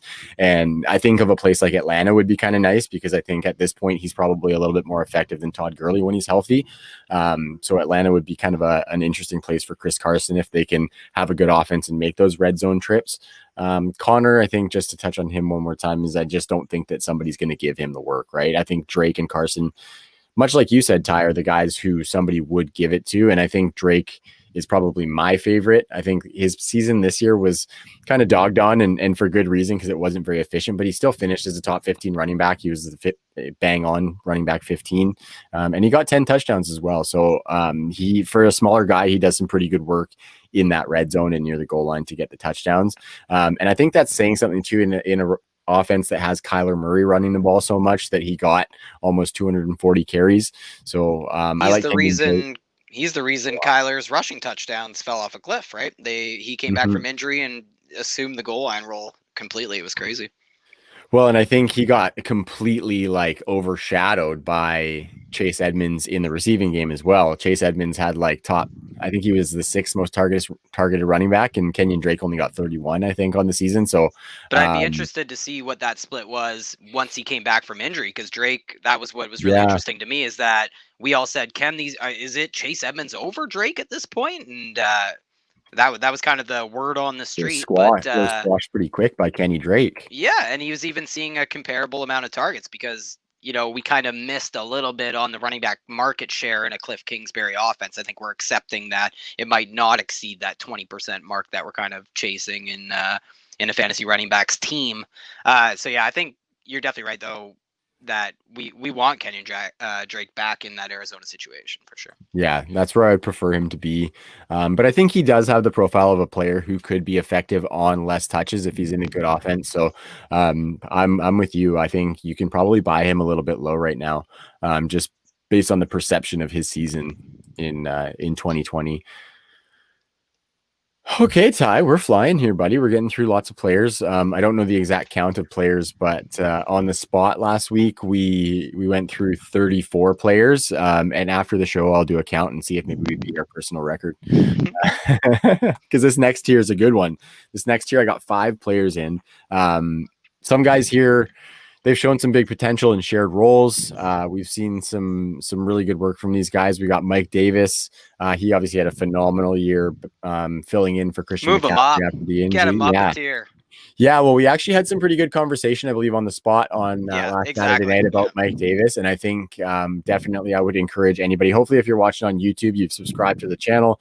If you're watching on Periscope or Twitter, please go over to the YouTube and subscribe to the channel. When we have the pods like this, we're time stamping them. So if you want to quickly jump to some of that stuff, like on the spot where we jammed for a couple hours, understandably, it's much easier when we put those timestamps in. You can jump to wherever you want, and we had some good conversation about Mike Davis there. But anyway, we got Mike Davis, Jamal Williams, James White, who's been a great receiving back in the Patriots. It's kind of weird thinking about him in a different uniform, to be honest, which is just kind of weird thinking of him in any uniform if you coming out of college. And then we got Marlon Mack and we got Wayne Gallman. Never heard of him. Marlon Mack, never heard of him. No doubt. Yeah. Well, yeah. And he was supposed to be the guy who was putting a dent in Jonathan Taylor's early season value, but that ended up being Nyheim Hines, which is kind of funny. But I'm curious, Ty, like out of this group, Davis, Jamal Williams, White, Mack, and Gallman, who's your favorite in this Mike group? Davis. And yeah, I knew you were going to say Mike and Davis. Why is it Mike Davis? Yeah. You didn't give me a chance to say who is it other than Mike Davis, because I know that it's fucking Mike Davis. Yeah, I think I would probably go with Wayne Gallman. I think he proved a little bit, and I think he did so behind a less impressive offensive line. And I like Wayne Gallman. Like, I think he's shown a lot of juice. He's obviously a guy who can eat in both the running game and the passing game. Like, he's multifaceted, and I think he might be even somebody who can produce unlimited touches, because I don't think we're going to anticipate that he does go somewhere and really cut into a backfield. I think Marlon Mack is somebody I do like. Like, I think he's always gotten a bad rap. I think whatever you think of Melvin Gordon is what you should think of Marlon Mack, because they're the identical players. I've always thought might that. Be a little more explosive, though. Marlon Mack might have a little more. At this point of his career, I think it remains to be seen. Like, we obviously haven't seen Marlon Mack in a calendar year, but we've seen Melvin Gordon's efficiency just fall off a cliff over the last 2 seasons. And we know that the situation is not improving. We know the volume in the passing game is capped because they have 4 extremely good passing weapons with Cortland Sutton coming back next year in Denver. So I think Marlon Mack's an interesting guy. And, thinking about it, he probably just ends up there right beside Melvin Gordon, if that's the type of running back they like. Yeah, totally. That'd be kind of funny. A Kind of makes a lot of couple of sense. clones on the same team. Yeah, Because that's a good one we there. should also mention like Melvin Gordon. There's, was it Jonathan? Like someone else just DUI'd? Was it Jonathan Taylor? Josh Jacobs. Josh Jacobs. Sorry, yeah, I knew it wouldn't be Jonathan Taylor. He would never do something like that. No, he is wholesome and he is pure. Top 5 running back. But yeah, I think Melvin Gordon will get suspended for whether it's 1, 2, 3 games, probably 3 or whatever. But he probably faces a suspension in 2021. So everyone keep that in mind. Yeah. So yeah, my answer would be Wayne Gallman, Marlon Mack, and then Jamal Williams. I mean, maybe, I don't know. I just think he would end up being like a early down banger somewhere, and I'm not gonna have a ton of interest in him. James White, honestly, I don't believe in the player as much as I did the situation. Obviously, like, how could you say anything other than that? So I think he would have to prove it to me. Like, I would never. I won't bite on James White. That rhymed, Marge. That Admit did. it. Admit it. Are you a poet? But yeah, Mike Davis. Mike Davis is definitely my answer. Yeah, definitely. No, I think that was good. I think for me, Jamal Williams is not going to go anywhere else that trusts him like the Packers do when they put him in situations. I think,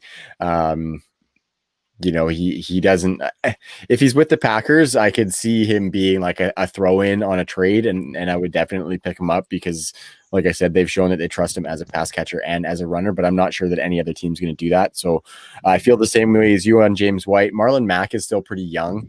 And yeah, like you said, he hasn't really gotten a fair shake. And he did show some really good flashes with the Colts when he was healthy. He's only going to be 25 when he comes into the season, and he's still got a lot of tread on the tires. So I like me some Marlon Mack. I'm kind of indifferent on Wayne Gallman, but like you said, it's all Mike D. Yeah, and I think, this tier that we're talking about, other than Mike Davis for me, because I have him even right now ranked as a running back 3. Like, he's the guy to go get that could sign somewhere and really, go up in value significantly and also perform really well in fantasy for you. Same with Wayne Gallman to an extent. But these are all guys that are basically outside the top 36 running backs, I think, now in dynasty ranks. Yeah, so. These are guys that would need some in-season dominoes to fall to be prominent players for our rosters. But those are like with running back, you kind of want to pile some of those guys up if you can get them cheap. And I would just say that Mike Davis is 100% the guy that I would point to and say that's the guy who could, ascend meteorically. That's a word, right? For sure. Meteorically. I think so. It is now, Ty. It is. Okay, the next tier. This is the old guard. These are the former top 10 running backs in Leonard Fournette, Todd Gurley, Le'Veon Bell, and our good buddy Devonta Freeman. You know what? You could call this my 0 shares list. Like, these are guys I had almost no shares of in best ball this year. So, like, since you say that, I want you to actually talk about your philosophy for these guys who look like they still could have a couple years left at face value and have been big producers in the past, because your philosophy is really interesting, and I've started to kind of employ that on my own dynasty rosters. But well, it's not in short, it's basically a do not touch philosophy, but I kind of want you to kind of talk about that.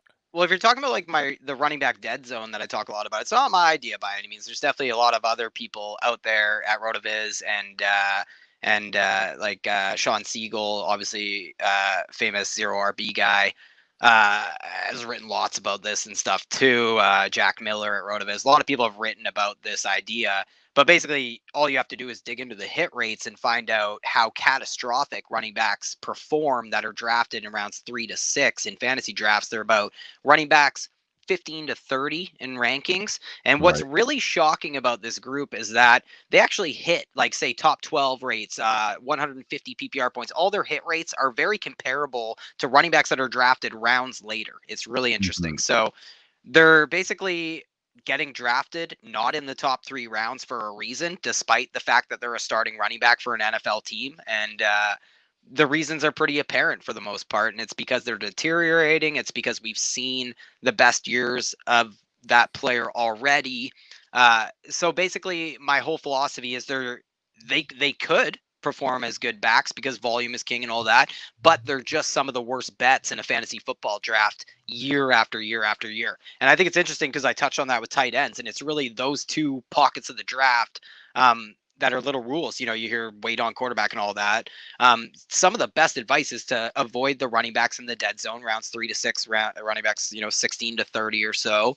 And basically, you want to be hammering wide receiver in that part of the draft, because that's the other side of that coin. Not only are running back hit rates so gross in that area of the draft year after year, it's that wide receivers just hit so well, and those are the wide receivers year after year where the breakouts come from. So you're getting guys like Chris Godwin, and those are the kind of guys that you're getting AJ year after Brown, year. Calvin Exactly. Ridley, all Yeah, these Calvin guys. Ridley Yeah. would be the one this year, right? Like where you just you get that guy, and what's interesting is we see even less in hit rates between whether you're drafting a top 12 guy in wide receivers and whether they perform at that ADP. Like if you draft a guy as a top 12 wide receiver, does he score as a top 12 wide receiver? If you draft a wide receiver 13 to 24, does he score as a top 12 wide receiver? They're getting closer and closer because we see all these spread out offenses and everything. So basically a Leonard Fournette, a Todd Gurley, a Lev Bell, and I forget the fourth guy, but Devonta, yeah. So Freeman, it's funny. He definitely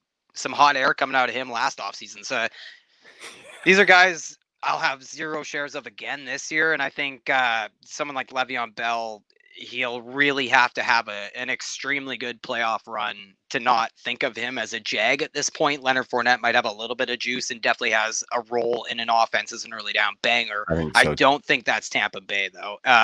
Todd Gurley, I am 100%. I've been done with him. I wrote one of my first articles for True North about comparing him to Terrell Davis career-wise.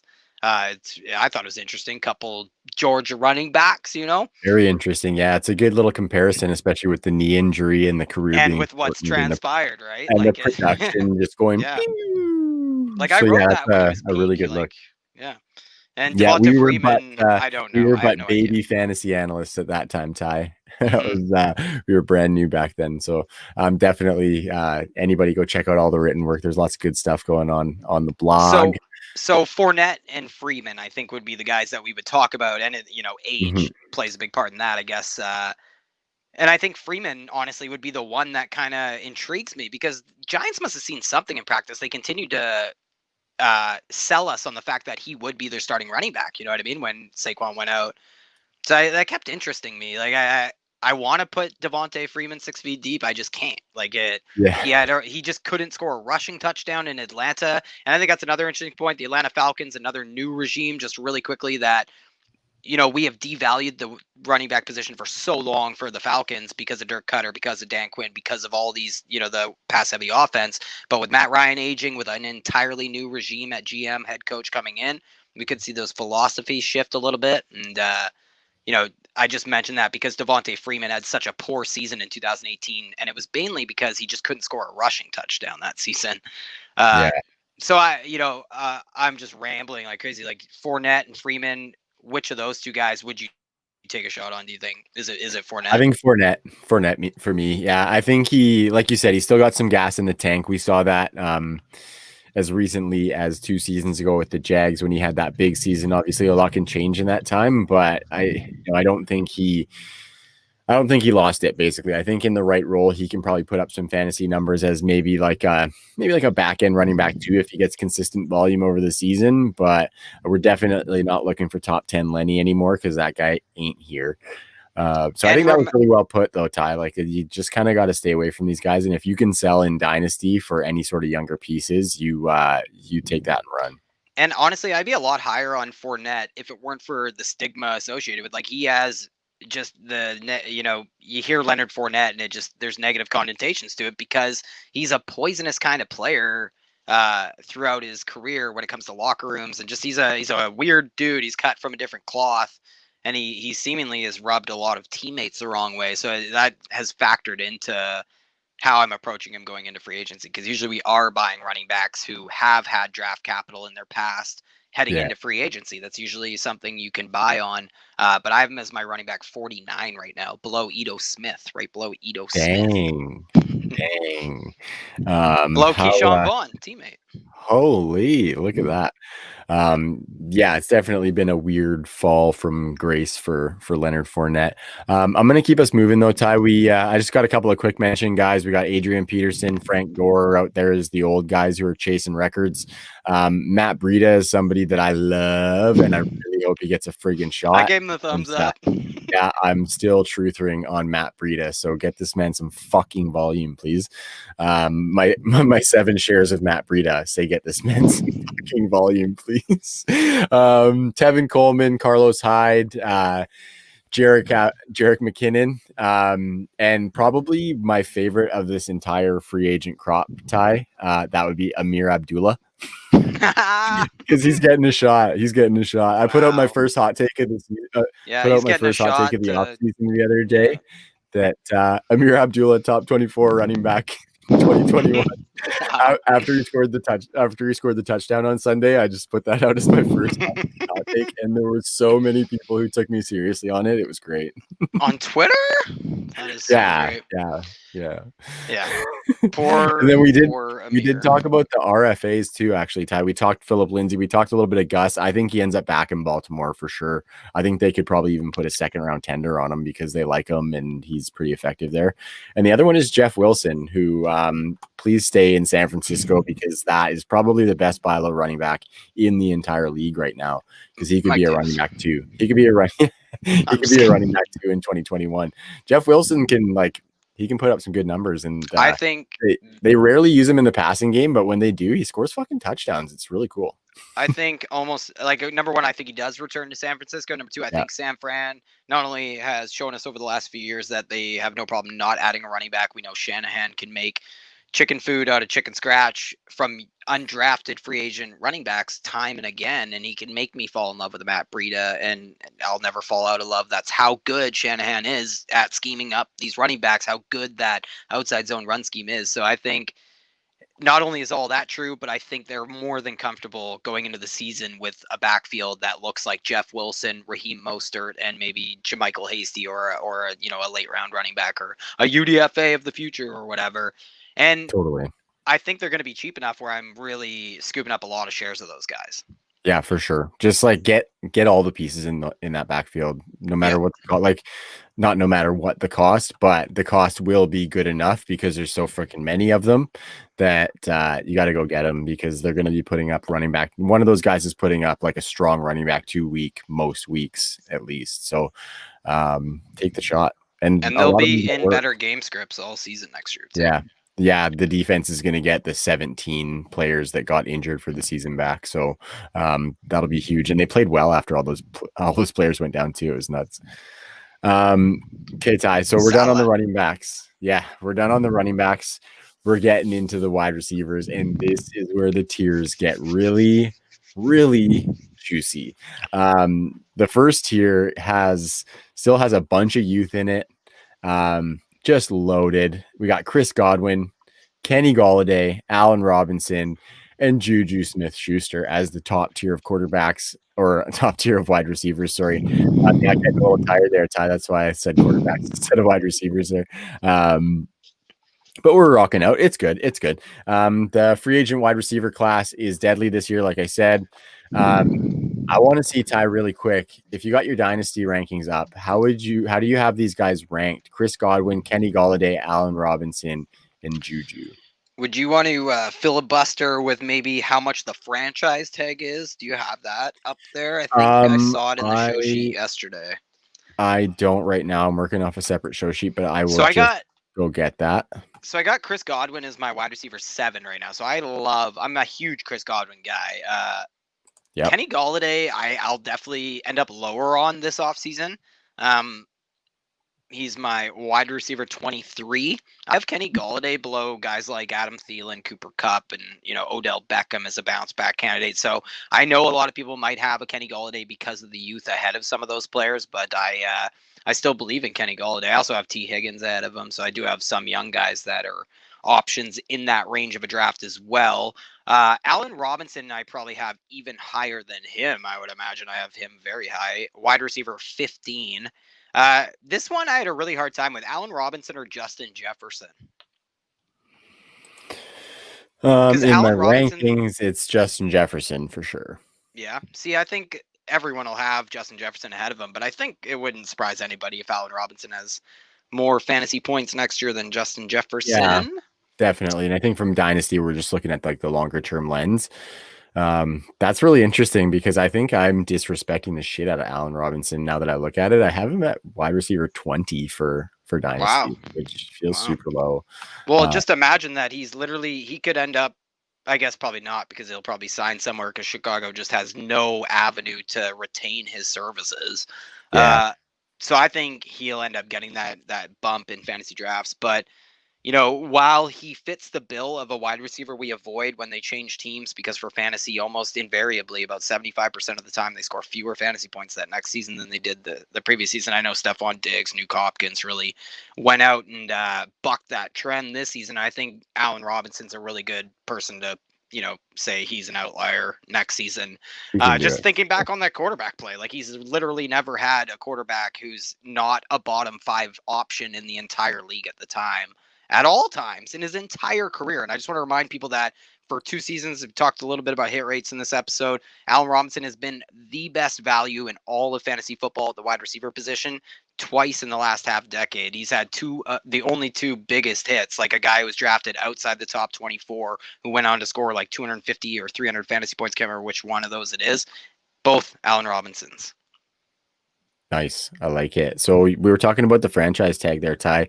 It is obviously I am on over the cap, as we mentioned earlier. The franchise tag for wide receiver is expected to be just a hair over 16 million. Oh, really? And so I think for me, it's looking like out of this tier, I would probably say the most likely to get franchised is Chris Godwin. Just because they have to, because he's so damn good. And I think if they're going to prioritize one of those receivers in him or Antonio Brown, it's probably going to be Chris Godwin, or it damn well better be. Let's just say that. Well, you wonder what happens with an Antonio Brown with the Rob Gronkowski. Obviously, that's it muddies up the waters for sure. Totally. Like, And they're I not going think to be able Chris to bring Godwin, Leonard Fournette back. oh, rats. I think 16 million for Godwin is reasonable. Obviously, he's not going to want to have a franchise tag. He's going to want to have a long-term deal. But I think they could maybe start with that and then get that deal done. So I'm liking it. I like Juju a lot because I think he can go to any team and be really good. He's probably one of my favorite out of this tier. Let me see my rankings here. I got Juju at 13, Godwin at 12. So Godwin obviously have a hair above. I have Juju Smith-Schuster as my wide receiver 26. 26. See, Yeah. I think he is like good enough that he can go somewhere. And if he gets the volume and doesn't have Deontay Johnson with 140 targets, He I needs a think he'll bad be quarterback really good. then, which I would never usually say. But if his quarterback, I just don't think he's an outside wide receiver on another team. I don't think he's not in Pittsburgh. He's a slot wide receiver. Like he's one-dimensional. Even from the slot, he can have a higher average depth of target than the 5.6 that he's got in Pittsburgh this year, So I think he's got some avenues in 2000? Yeah, but what was it in 2018 and 2017? I think it was 9. Yeah, and so 9 yards. That's not great. And my point is that he sure. was putting up historic. Well. Yeah, but he's putting up historic yards after the catch numbers, and it was because defenses were paying all their attention to Antonio Brown and the run game for that matter. So I think as soon as they got him over the top and on crossing routes and stuff, he was just really hard to stop. And I know he's really impressed this season as well, but it's been a lot of volume. Like I just don't know if he's not like the perfect example of a wide receiver who switches teams and scores fewer points. For sure. I see that too. And that's but the I other think thing. Like he's not going to score 9 touchdowns next year. Yeah. He's I think not that a touchdown you wouldn't scorer, bet for that opinion. for sure. Yeah. But I think if he goes somewhere, I think the perception of him still is that he can be the focal point for an offense. So I think he's probably going to go somewhere that is going to give him decent volume. And I think there's just kind of some room for improvement obviously in the yardage department because he had a pretty low yardage total this year. I think he was under 1,000 on 97 catches. He had 800 and something yards. So he definitely relied on those touchdowns, but I love Juju. And I just don't think he's a great weapon. Like I love Juju too. I love his personality. I love his ability after the catch. I just don't think he's a great weapon. And it sucks because 2 years ago, I really did. Like, I actually would have had him probably as a top 12 player in Dynasty after his rookie and sophomore seasons. I've just really, the more you dug into the Steelers and like they threw 700 times in 2018, like it's just everything about 2018 was kind of, you can't repeat any of Perfect that, storm. let alone, yeah. And I think this season was a perfect storm to an extent too, when it comes to volume, when it comes to touchdowns. Well, looks like I might have to adjust my Juju ranking because you are the resident Steelers correspondent. But you look around the industry, like, and you think of people like Matthew Friedman, maybe is somebody who's a huge Juju. There are huge Juju proponents out there. So I fully accept that if he goes somewhere and pulls the Justin Jefferson on me, then good for him. Like it, There you go. yeah. There you go. But I've seen him not be able to beat press man coverage at all, and For the sure. Steelers just don't even try him out there anymore. Uh, but I do accept, like, all I want to say is that I'm way low on him. I probably will move him up, but it's a ceiling thing. Like, this guy won't be somebody I'm adding because I don't think he's going to finish higher than I expect. If anything, he'll finish kind of like he'll underwhelm, I think. It'll be like a PPR kind of aspect because I think the touchdowns were just kind of, lucky this year. It was just a lot of, like, every time defenses were covering the shit out of Deontay Johnson, Eric Ebron, Chase Claypool in the end zone, every time they're stacking the box, they would run that little play to Juju, and I think it worked really well. He also got some nice rub plays out of the slot. Like, I think the Steelers scheme him really, really well, too. Yeah, that's definitely a great offense for wide receivers. So hopefully Juju can produce if he goes to another destination. And then Allen Robinson, I love what you said there. He's like one of the best values always, is one of those last guys you can get as your wide receiver 1 in drafts on your roster. And he will produce that way. And then Kenny Golladay, I think, like, I see him as like a Mike Evans type ceiling where he's going to be contested catch monster, red zone guy, not like right now, but I think at his peak, like that's I what just you think hope it's like, for out of him. yeah, But it's I don't just know. like I don't think he's going Mike to give you Evans. that. Like that's what you're hoping for. My only thing is I worry about comparing guys like that because Mike Evans like exploded out of the gate, and I know Kenny Golladay has to an extent as well. So it's not, maybe you're right. For So I sure. just And I was think just thinking more as like the deep contested catch guy and you the can red do it zone all. target share guy, right? And so I like Kenny Golladay, but the injuries have been mounting and the situation is unclear for him. So Do you think I they got tag him at I think they probably will actually. That's the other guy on this list who I think could get tagged would be Kenny Golladay. Yeah, me too. Just because they have no wide receivers signed next year aside from And Quintez Cephas, I think. and new regime might just want to kick Yeah. that contract, kick that bucket down the road a year with Stafford as well. Yeah, So I think, and have some semblance of weapons, not have to deal with that, right? it makes sense for like people getting their feet wet to have a draft, get that under them, and then figure out what the direction of their team's going to be. And, yeah. And put some sort of competitive product out on the field. And what I mean is, we just saw someone like Matt Patricia come in there and be like, this is what my team's going to be. I'm going to draft these players to fit those needs. And then if, you got Okuda in his own, anyways, you got to pick the best players, and then you find who your best players are. If Stafford and Golladay are your best players next year, maybe you revisit re-signing them and stuff. So I think hopefully some smart new people come into Detroit and do it the right way, for sure. For sure. So we're going to get into the next tier of wide receivers, Ty. We're crushing through these guys. The high upside tier is what I'm calling this one. This one's got Will Fuller, Corey Davis, and Curtis Samuel. Corey Davis had a little 4th-year breakout this year with Tennessee. Good old Will Fuller actually stayed healthy, but obviously he got suspended because of performance-enhancing drugs. And then Curtis Samuel had over 1,000 scrimmage yards in the Panthers' offense this year, which is awesome alongside 2 stud-performing wide receivers as well, and Robbie Anderson and DJ Moore. So all 3 of these guys finished just outside of the top 24 this year, Ty. Which one do you think is the guy to buy as somebody who comes in as a top 24 wide receiver in 2021, or maybe even higher?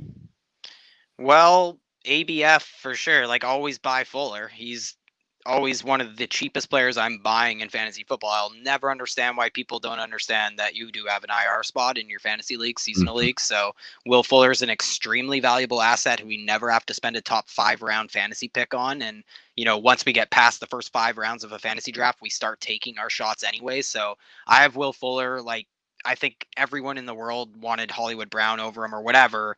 I just think he's a player that I'll easily have. Wherever people have Hollywood Brown, I would have Will Fuller right above him in my fantasy rankings. Like, I just think Mhm. he's a perfect player who can add in that high variance. And because you're getting him as your wide receiver 3, he can give you those spiked weeks, and he's not going to kill you in the weeks because you have a Keenan Allen, you have, a Mike Evans or Justin Jefferson as your wide receiver 1s and 2s. So Will Fuller, 100% that guy. Corey Davis definitely has paths to be that guy. I just think Corey Davis is a little bit limited in what he can do. Like, he's a contested catch guy, and Yeah. he's not going to give you a lot after the catch and stuff like that. So I like Corey Davis. I think he's definitely shown a lot of talent, but I think he has also shown that he's has some limitations. So I think he would need volume. You know what I mean? Like, Davis is somebody that I think I'll be interested in if he has a path to volume. And Curtis Samuel is somebody I'll be really interested in because I just have no idea where he can go. But whoever does sign him will probably have a specific way to use him in mind, if not multitude of ways that they plan to use Curtis Samuel. So the versatility could definitely come in handy, and that could vary from how we saw him used in 2019, getting the deep shots from the worst Kyle Allen we've ever seen, to him getting snaps out of the backfield or running, wheel routes from the backfield. Like, he has an array of skill sets. So I think, whether it's rushing, whether it's receiving, whether it's deep receiving, there's a lot of ways Curtis Samuel could pay off. But he'll also be priced very high, whereas I think Will Fuller usually comes at a discount. Yeah, I like this group too because Will Fuller, I've come around on this year. Like, the unavailability thing is something that I didn't necessarily bite on with Will Fuller just because, I wanted that consistency within my roster. But as he's started putting up these big games and that price has stayed in that range that you were talking about, he's been somebody that I've come kind of on board with just because I see that upside. And we saw him stay healthy this year too. So I think it's going to be interesting to see where he goes. I think, staying in Houston would be a pretty good fit if they get a young offensive mind. Deshaun Watson, obviously, they have a ton of chemistry. So I think that would be nice to see Fuller stay put. As far as Corey Davis, though, I think I would like to see him move on to another team personally, just because he can go to a better situation. Like, one that I floated out probably like a month or two ago in the True North chat was Green Bay would be a sweet little spot for Corey Davis, I think, just with a quarterback in Aaron Rodgers who can get it to him, and he could be that guy on the outside that could be consistent as opposed to swapping in the Lazard, MVS, the other guys that come in and be that wide receiver too. I think he might just provide some consistency. Maybe not even wide receiver 2 fantasy production, but we've seen Aaron Rodgers do that for a second wide receiver before. So I would like a spot like that with a good passing offense for Corey Davis. Not that the That would Titans are bad, be but the volume is just sketchy. it would be super telling. It would I'll put it this way. If Green Bay signed Corey Davis, it would say that LaFleur really liked Corey Davis. He believes in the Corey Davis talent because he did coach him in Tennessee.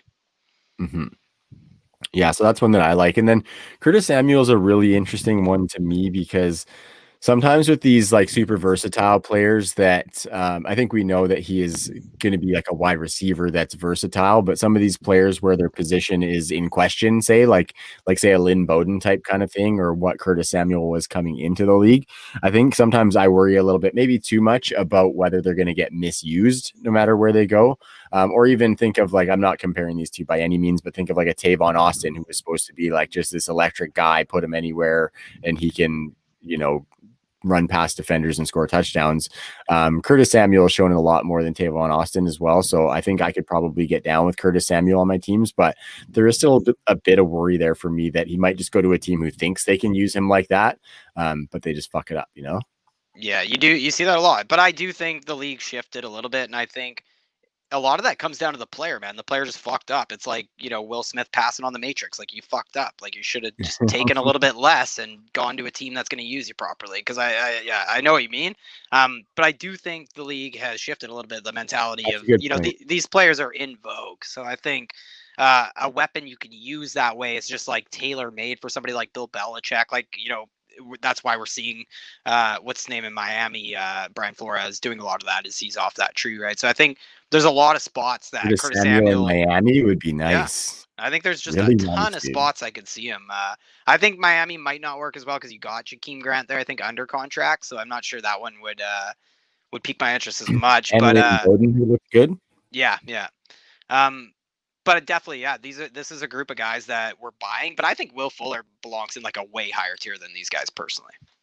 Right. And I All he just does like is I score said, as a wide receiver one. like I said, like I was doing the tiers more as like guys who are like alike. So these guys are young and have some Yeah. upside, etc. Definitely not a ranking. If anyone's listening, the way I have these guys is not like a And that's ranking. just why I keep saying it. Yeah.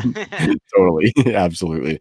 Okay. So the next tier is kind of it's the old guard version of wide receiver. I dare you to rank these guys. I'm not even going to ask you to do that. So don't worry there. We got Antonio Brown, obviously, coming off of that season with Tom in Tampa. T.Y. Hilton came on at the end of the season with Phillip Rivers hucking him the ball. Sammy Watkins, hard no for me. AJ Green, another firm no. He had a lot of volume this year and didn't do anything. And then good old Marvin Jones, former Mr. 4 teammate. touchdown game. Yeah, exactly. The former Bungles. So yeah, we kind of talked about the old guard of the running backs and that you just don't want to target these guys on your dynasty rosters. What about players like this, Ty?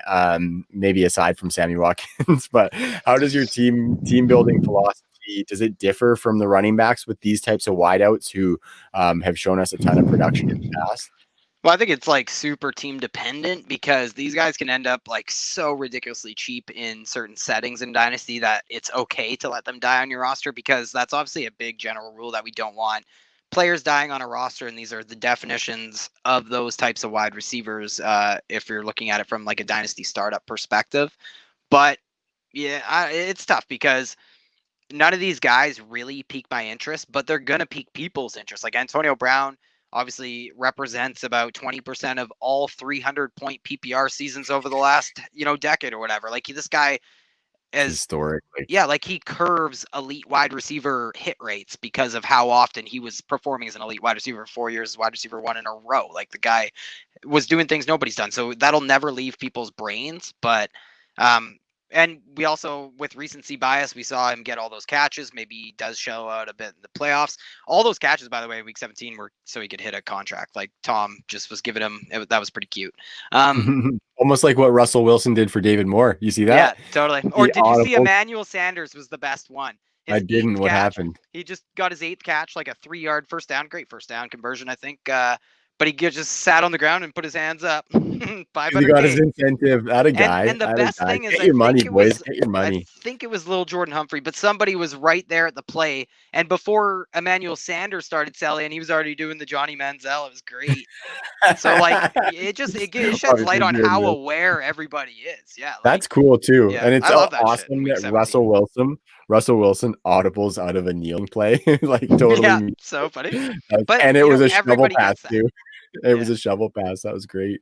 And it's funny because Pete Carroll was down for it on the sideline. Yeah. Well, that's what I mean. The coaches are, and that's why Sean Payton's so beloved. That's why these people are still, that's why they're highly thought of, and someone like Bruce Arians and stuff. So it's like, yeah, it was Tom Brady, but it was also Bruce Arians for sure. And I just think it's so cool. I love that shit because baseball, they always talk about that kind of stuff, but it happens in football a ton too. So it's it's cool to see. And Sammy Watkins, I think, or T.Y. Hilton, I think, was the other guy that might pique my interest because people hate him, and and he has that skill set. I know it doesn't align very well with what Phillip Rivers can do, but T.Y. Hilton's somebody that I'm not ready to give up on entirely. I know he had a really tough first half of the season. I know he's starting to show his age a little bit. Like we had durability concerns coming out of college that he completely transcended, obviously with his size, but in recent years, obviously those are harder to play through, harder to play well through, and obviously sometimes he's unable to play through them. So T.Y. Hilton's somebody that you're going to have to accept a little bit of risk, but there is some reward left to be had there. Sammy Watkins, I think, is somebody we've changed our perception on entirely in Kansas City. He scored less. He was not very much of a deep wide receiver, but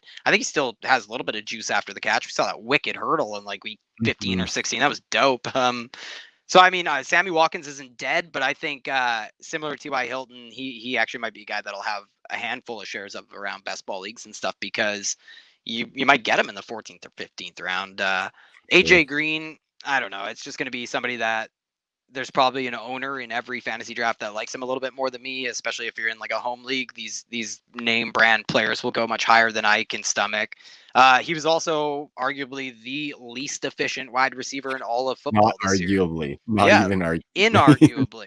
Yeah. And it was the deep passing that was just unbelievable. Partly some of the quarterback play, obviously, but the end zone targets, there's no excuse you can make there. So I just those are two stats that I care deeply about when it comes to my wide receivers: end zone targets and deep ball receptions. So AJ Green was just not having it, and Marvin Jones, more 4 touchdown games than 10 reception games, but I think he's coming off a huge volume game. The back half of the season has been extremely productive for Marvin Jones without Kenny Golladay, without any semblance of anybody outside of TJ Hawkinson in that passing game. So I think Marvin Jones will get a lot more buzz than he is due, in my opinion. So he might be the really easy guy to spot that will get overrated. And we got to remember, he is definitely getting up there in age as well. Mm-hmm. Is there? I kind of just rambled about those guys, like Antonio Brown, really Ty. Anybody out of there that really stands out to you?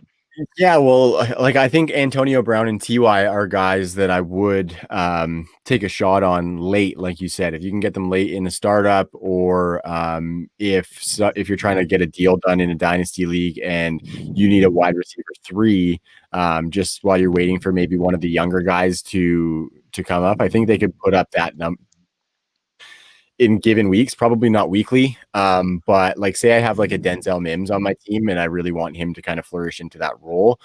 Having one of these guys to me is okay, and somebody I might take a shot on putting in that role to start my 2021 season, because I think they'll probably get some opportunities. But yeah, Sammy Watkins, I can't, just because he's burned me so many times, and like, unless his situation is pristine, which I thought his current situation was, I don't think I'm going to have any of him. And then AJ Green, Marvin Jones. Yeah, Marvin Jones, if he's back with Detroit, I kind of like that with Stafford, because they like each other. That's a good point. But I don't know, man. I think these guys have to go to like crystal clear situations where they may be like borderline the wide receiver 1 on the team, which that team's probably not going to be very good. So I don't even know if I want a piece of that. So I'm just looking. I have Antonio Brown as my wide receiver 59. I have T.Y. Hilton as my wide receiver 60, and the other guys are even further below that. So I don't even have any of these guys as like a wide receiver 5, like barely wide receiver 5. I got T.Y. at 59. And just really quick, that's why I kind of attack Dynasty. Like, if you go to, I think it's my pinned tweet right now, if you go to True North Fantasy Football /rankings, you can find our rankings. And mine for Dynasty are based on doing a startup, basically. So that would explain why these guys are so far down the board, like below guys like KJ Hamler and stuff like that. Yeah, mine are pretty similar too, in that like I bring the age factor in when it comes up to the age that TY is in versus like a KJ Hamler. I have Antonio Brown at 47. So just a back end or wide receiver 4, and that's based on the shorter term of that, say 3 to 5 window that I'm looking at, because I think in the next 2 years, he could maybe give us some wide receiver 3 numbers if he latches on somewhere and gets some targets. I think that's totally justifiable. I think there's tons of upside with Antonio Brown still at this point of his career, and it'll mostly be volume. It won't be that explosive giant chunk play yardage that he used to get. But I think we do have to offer that, he is a horrible person. He's just a piece of shit. Exactly. So there is definitely some off-field concerns, to say the least, with Antonio Brown. And that might be why instead of a wide receiver 4, he's a wide receiver 5 for me. For sure. Okay, so we're going to get into this last tier here, Ty. So I got a little frog in my throat here. Just bear with me. Leap. Feeling froggy? So I don't know who the last tier is, but it better have Keelan Cole in it. Yeah, nice. Dude, yeah. Tim Patrick better be there. Oh, he's an RFA. He's an RFA. So this tier, Wait, I want to try and guess one more. I want to try and We guess got one. one of my boys too, as you always say, Ty. Nelson Aguilar. Yup. That's a good one. Yup. Yeah. We talked a lot about him last week as well. Yeah, we did. We did cover some pretty good Nelson Aguilar stuff on the pod last week. It's called The Spot, and we recorded it on Saturday. That was a really good look, Ty. Like I said, we went through like 34 players, and old Nelly Brickhands was one of them. So yeah, Aguilar, your boy Keelan Cole. You love you some Keelan Cole. I know that. Brashad Perriman, who flashed with the Dumpy Jets, who I actually kind of liked this past year. Like I had him on a couple of rosters. He put up Me a couple too. of big weeks for me, Brashad Perriman, and I think in that role where he has to be forced into being a prominent receiver for his team, I think he can give you some of those spike weeks. Obviously, you're not looking at him as somebody who you want to consistently have to rely on. But then we got Josh Reynolds, who got a lot of deep work for the Rams this year and showed some good like jump ball and end zone ability. And then Rashard Higgins, who filled in fairly admirably after OJ or OBJ and his poop stained undershirt got. I like got Rashard hurt. Higgins as well. I really like him too. I have him stashed on a bunch of dynasty rosters just for the fact that he looked like pretty clearly the third option behind Odell and Landry. Baker. So I stashed. Yeah, and then I didn't necessarily know how run heavy they would be because I was stashing him before Stefanski came. But he was one injury away from being the wide receiver 2 on the team, and he had some big games down the stretch. So and he's keeping Landry. He's keeping Landry out of the slot, and Baker definitely he has a connection with Baker more so than freaking OBJ for that matter. Like it just seems like those guys are always on the same page, whereas Baker's not on the same page with a ton of other guys at times. Totally. And the other one, really quick, sorry, Trav. Yeah. Before I forget, the other one is whoever signs Jameis should sign Brashad Perriman. Nice, I like that. The YOLO balls to Perriman. He had his best season. He looked so good in that like 4-game stretch. 2019. There. Yeah, I think that was his best year. I think he had like a quiet 700 plus yards that season with Jameis. Oh, and it was only with and he only got in there because of injuries too. Totally. It was just a late season tear. He was a big part of a championship I won that year. It was hilarious. Nice. Yeah, total league winner. Obviously. Rashad freaking Perriman bought the jersey. So yeah. Don't pay the Perriman. Don't pay the Perriman. Yeah, for sure. So I'm going to give you a sec to wax on Keelan Cole in just a second. But out of the Brashad Perriman, Josh Reynolds, and Rashard Higgins 3, who's your favorite and do you think has the best shot of being fantasy relevant in 2021? Well, I really do think Brashad Perriman, it's going to come down to landing spot like so much because it is going to just come down to that deep receiving work, right? That I think he's more than capable of creating separation on the outside and everything. So I think if Perriman's getting 2 or 3 deep balls a game and he's getting 1 or 2 catchable deep ball targets a game, he's going to be extremely valuable. And I think he's definitely, I hate this cop-out answer, but he is a very valuable guy in a best ball setting more so than he is in a roster that you're going to have to make start decisions because he's going to be a sit in almost every decision that you have. Because I don't think it's out of the question that he just goes back to the Jets as well. Playbook he knows and everything. So I think these are some of the wide receivers that we're talking about that are going to be up against it a little bit. Like big guys are going to get paid. So some of these guys, including those vets we talked about before, might take a little bit of a hit when it comes to choices of landing spots or whatever staying on the market. So Perriman isn't set up to like he's not guaranteed by any means to land in a good spot, but if he was to, I would definitely like Brashad Perriman the most out of those 3. Rashard Higgins is the safest out of those 3. I think there's no doubt about that. I think he goes somewhere and plays in the slot almost immediately, and I think if he's in line for some volume, if there's tendencies in that team to target the slot and stuff, I think he could be a very valuable guy in PPR. I think he's more of like a wide receiver 3 ceiling guy. Like he doesn't have a ton of upside. Josh Reynolds does, and I think the one thing I'd say about Josh Reynolds is giddy up like Cooper Kupp, Robert Woods, and Van Jefferson because Josh Reynolds, I haven't looked since like week 11 or so, but at that time, like mid-season, Josh Reynolds was leading the team in air yards and in end zone targets. And it's not the first time he's led the team in end zone targets either. So exactly. Josh Reynolds leaving helps the other guys more than anybody. And if Sean McVay couldn't make him fantasy relevant, I don't believe any other team will. So I don't have a lot of faith in Josh Reynolds because he's not going to be in a higher order in the totem pole of a new team than he was in Sean McVay's. Same, right? At Yeah. best, he's the same.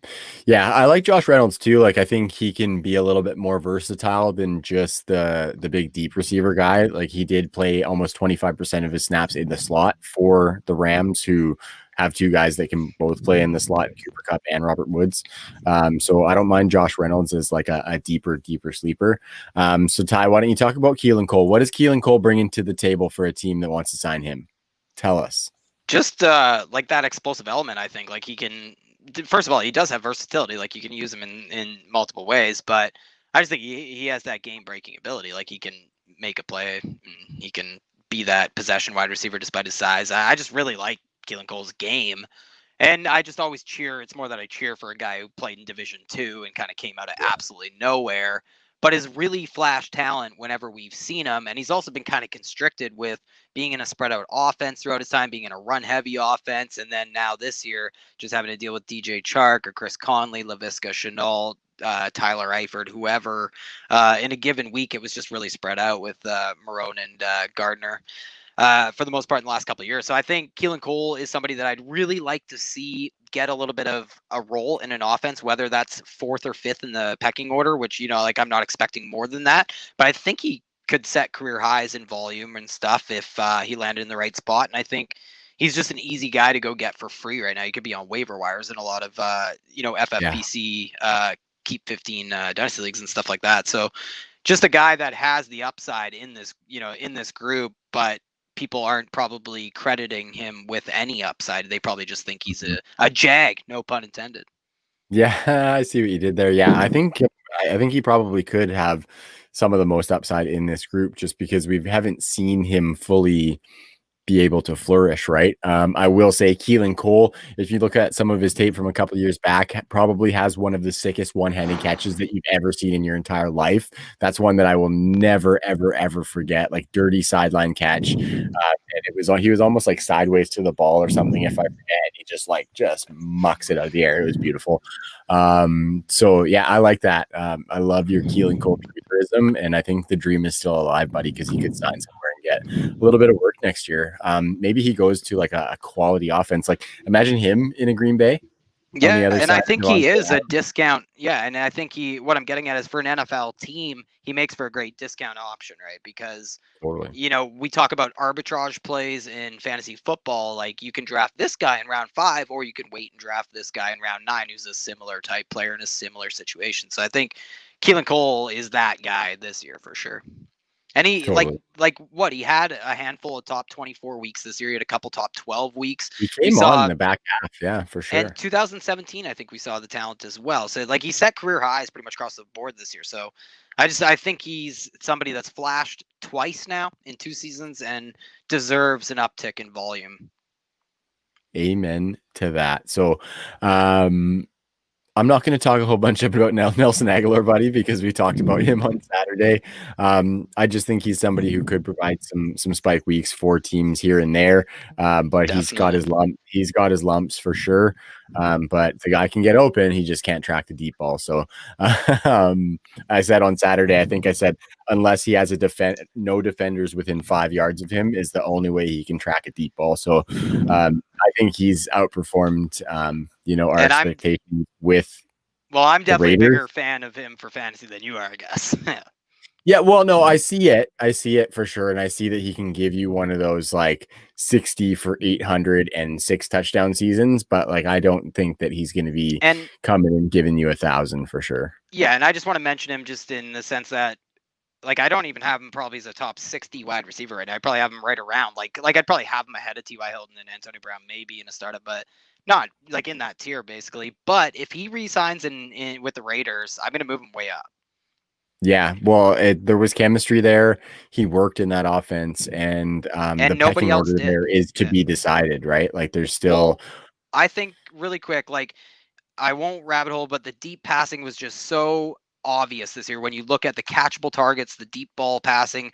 Like Derek Carr threw the ball deep way more this year, and it's because he not only had to try and get it to Henry Ruggs, the first wide receiver off the board in the NFL draft, but when that wasn't there, he was fine because he knew they were dialing up the deep ball. The protection was there. He would throw it to Aguilar or Hunter Renfroe, and you could just look at the catchable deep ball targets, and it's just insane how many catchable deep ball targets Aguilar had compared to Henry Ruggs, and even Hunter Renfroe compared to Henry Ruggs. So it's really incredible how bad Derek Carr is at hitting someone like a Henry Ruggs downfield. He just can't do it because the defense, like he can't throw. He doesn't want to throw deep, and he won't throw into tight windows or give 50-50 balls to wide receivers. So, it ends up being a ton of Aguilar by process of elimination. If Darren Waller's being taken away, if Henry Ruggs isn't there, it's going to Nelson Aguilar.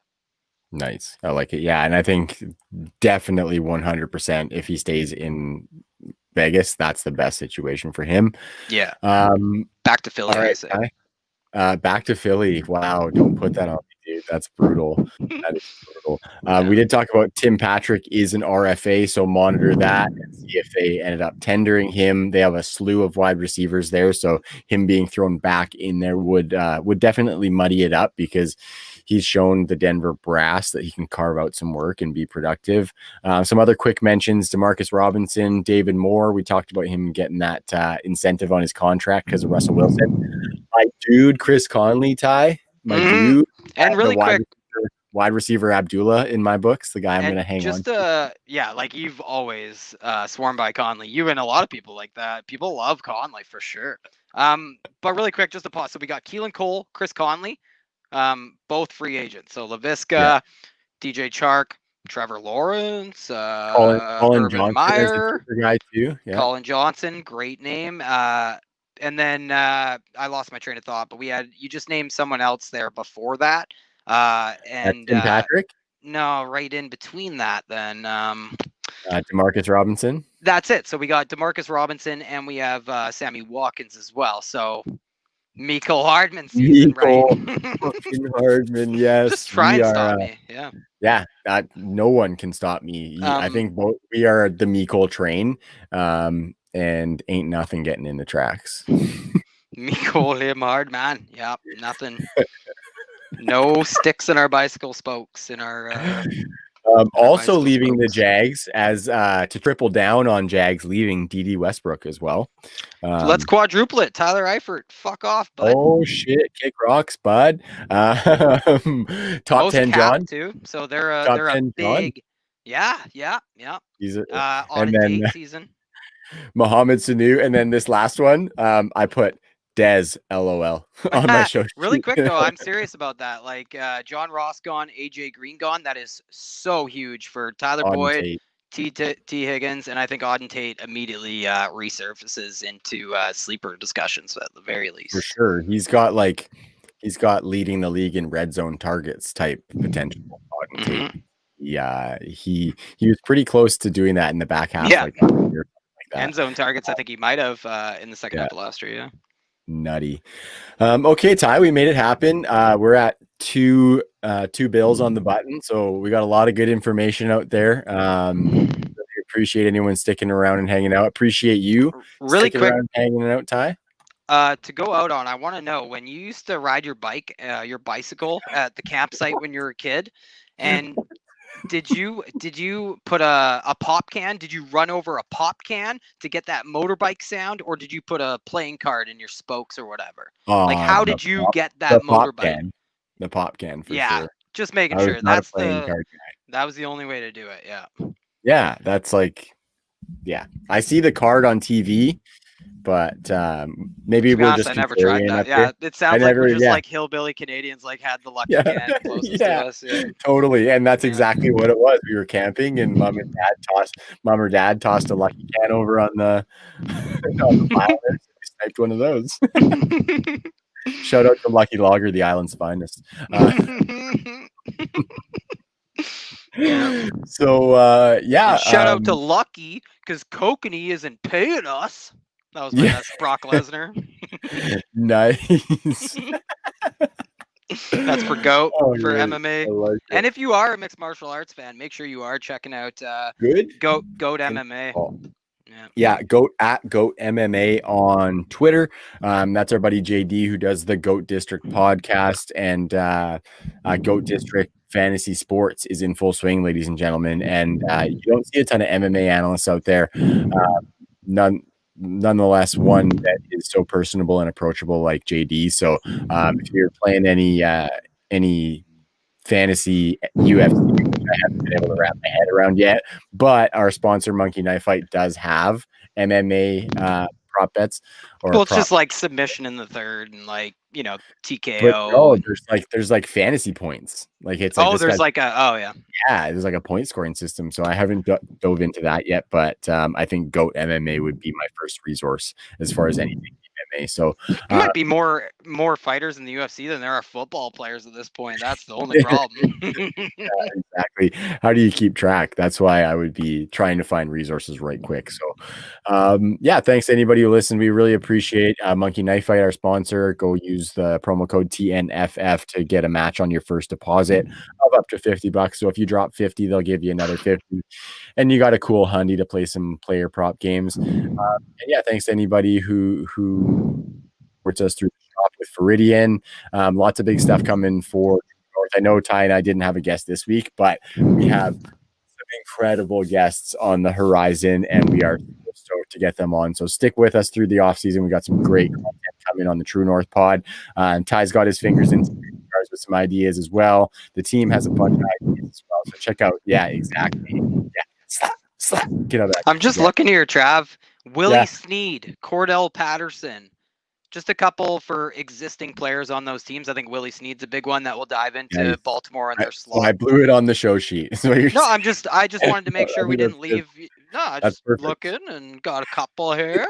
Your boy Mac Hollins back to Philly. Oh, my boy Mac Hollins. Yeah, thank you. No thank you. Maybe on punt coverage, but that's about it. Larry Fitzgerald, is he expected to retire? Retired. I heard that he already did, I think. Officially. Okay. Yeah. So that opens up some targets. So anybody going to opens up $11 million too. Yeah. True that. He just always signs that $11 million deal. I thought that was so cool. That's pretty fucking awesome, actually. Okay, buddy, let's get out of here. Talk to you guys next week. TrueNorthFFB.com for all the work. Peace.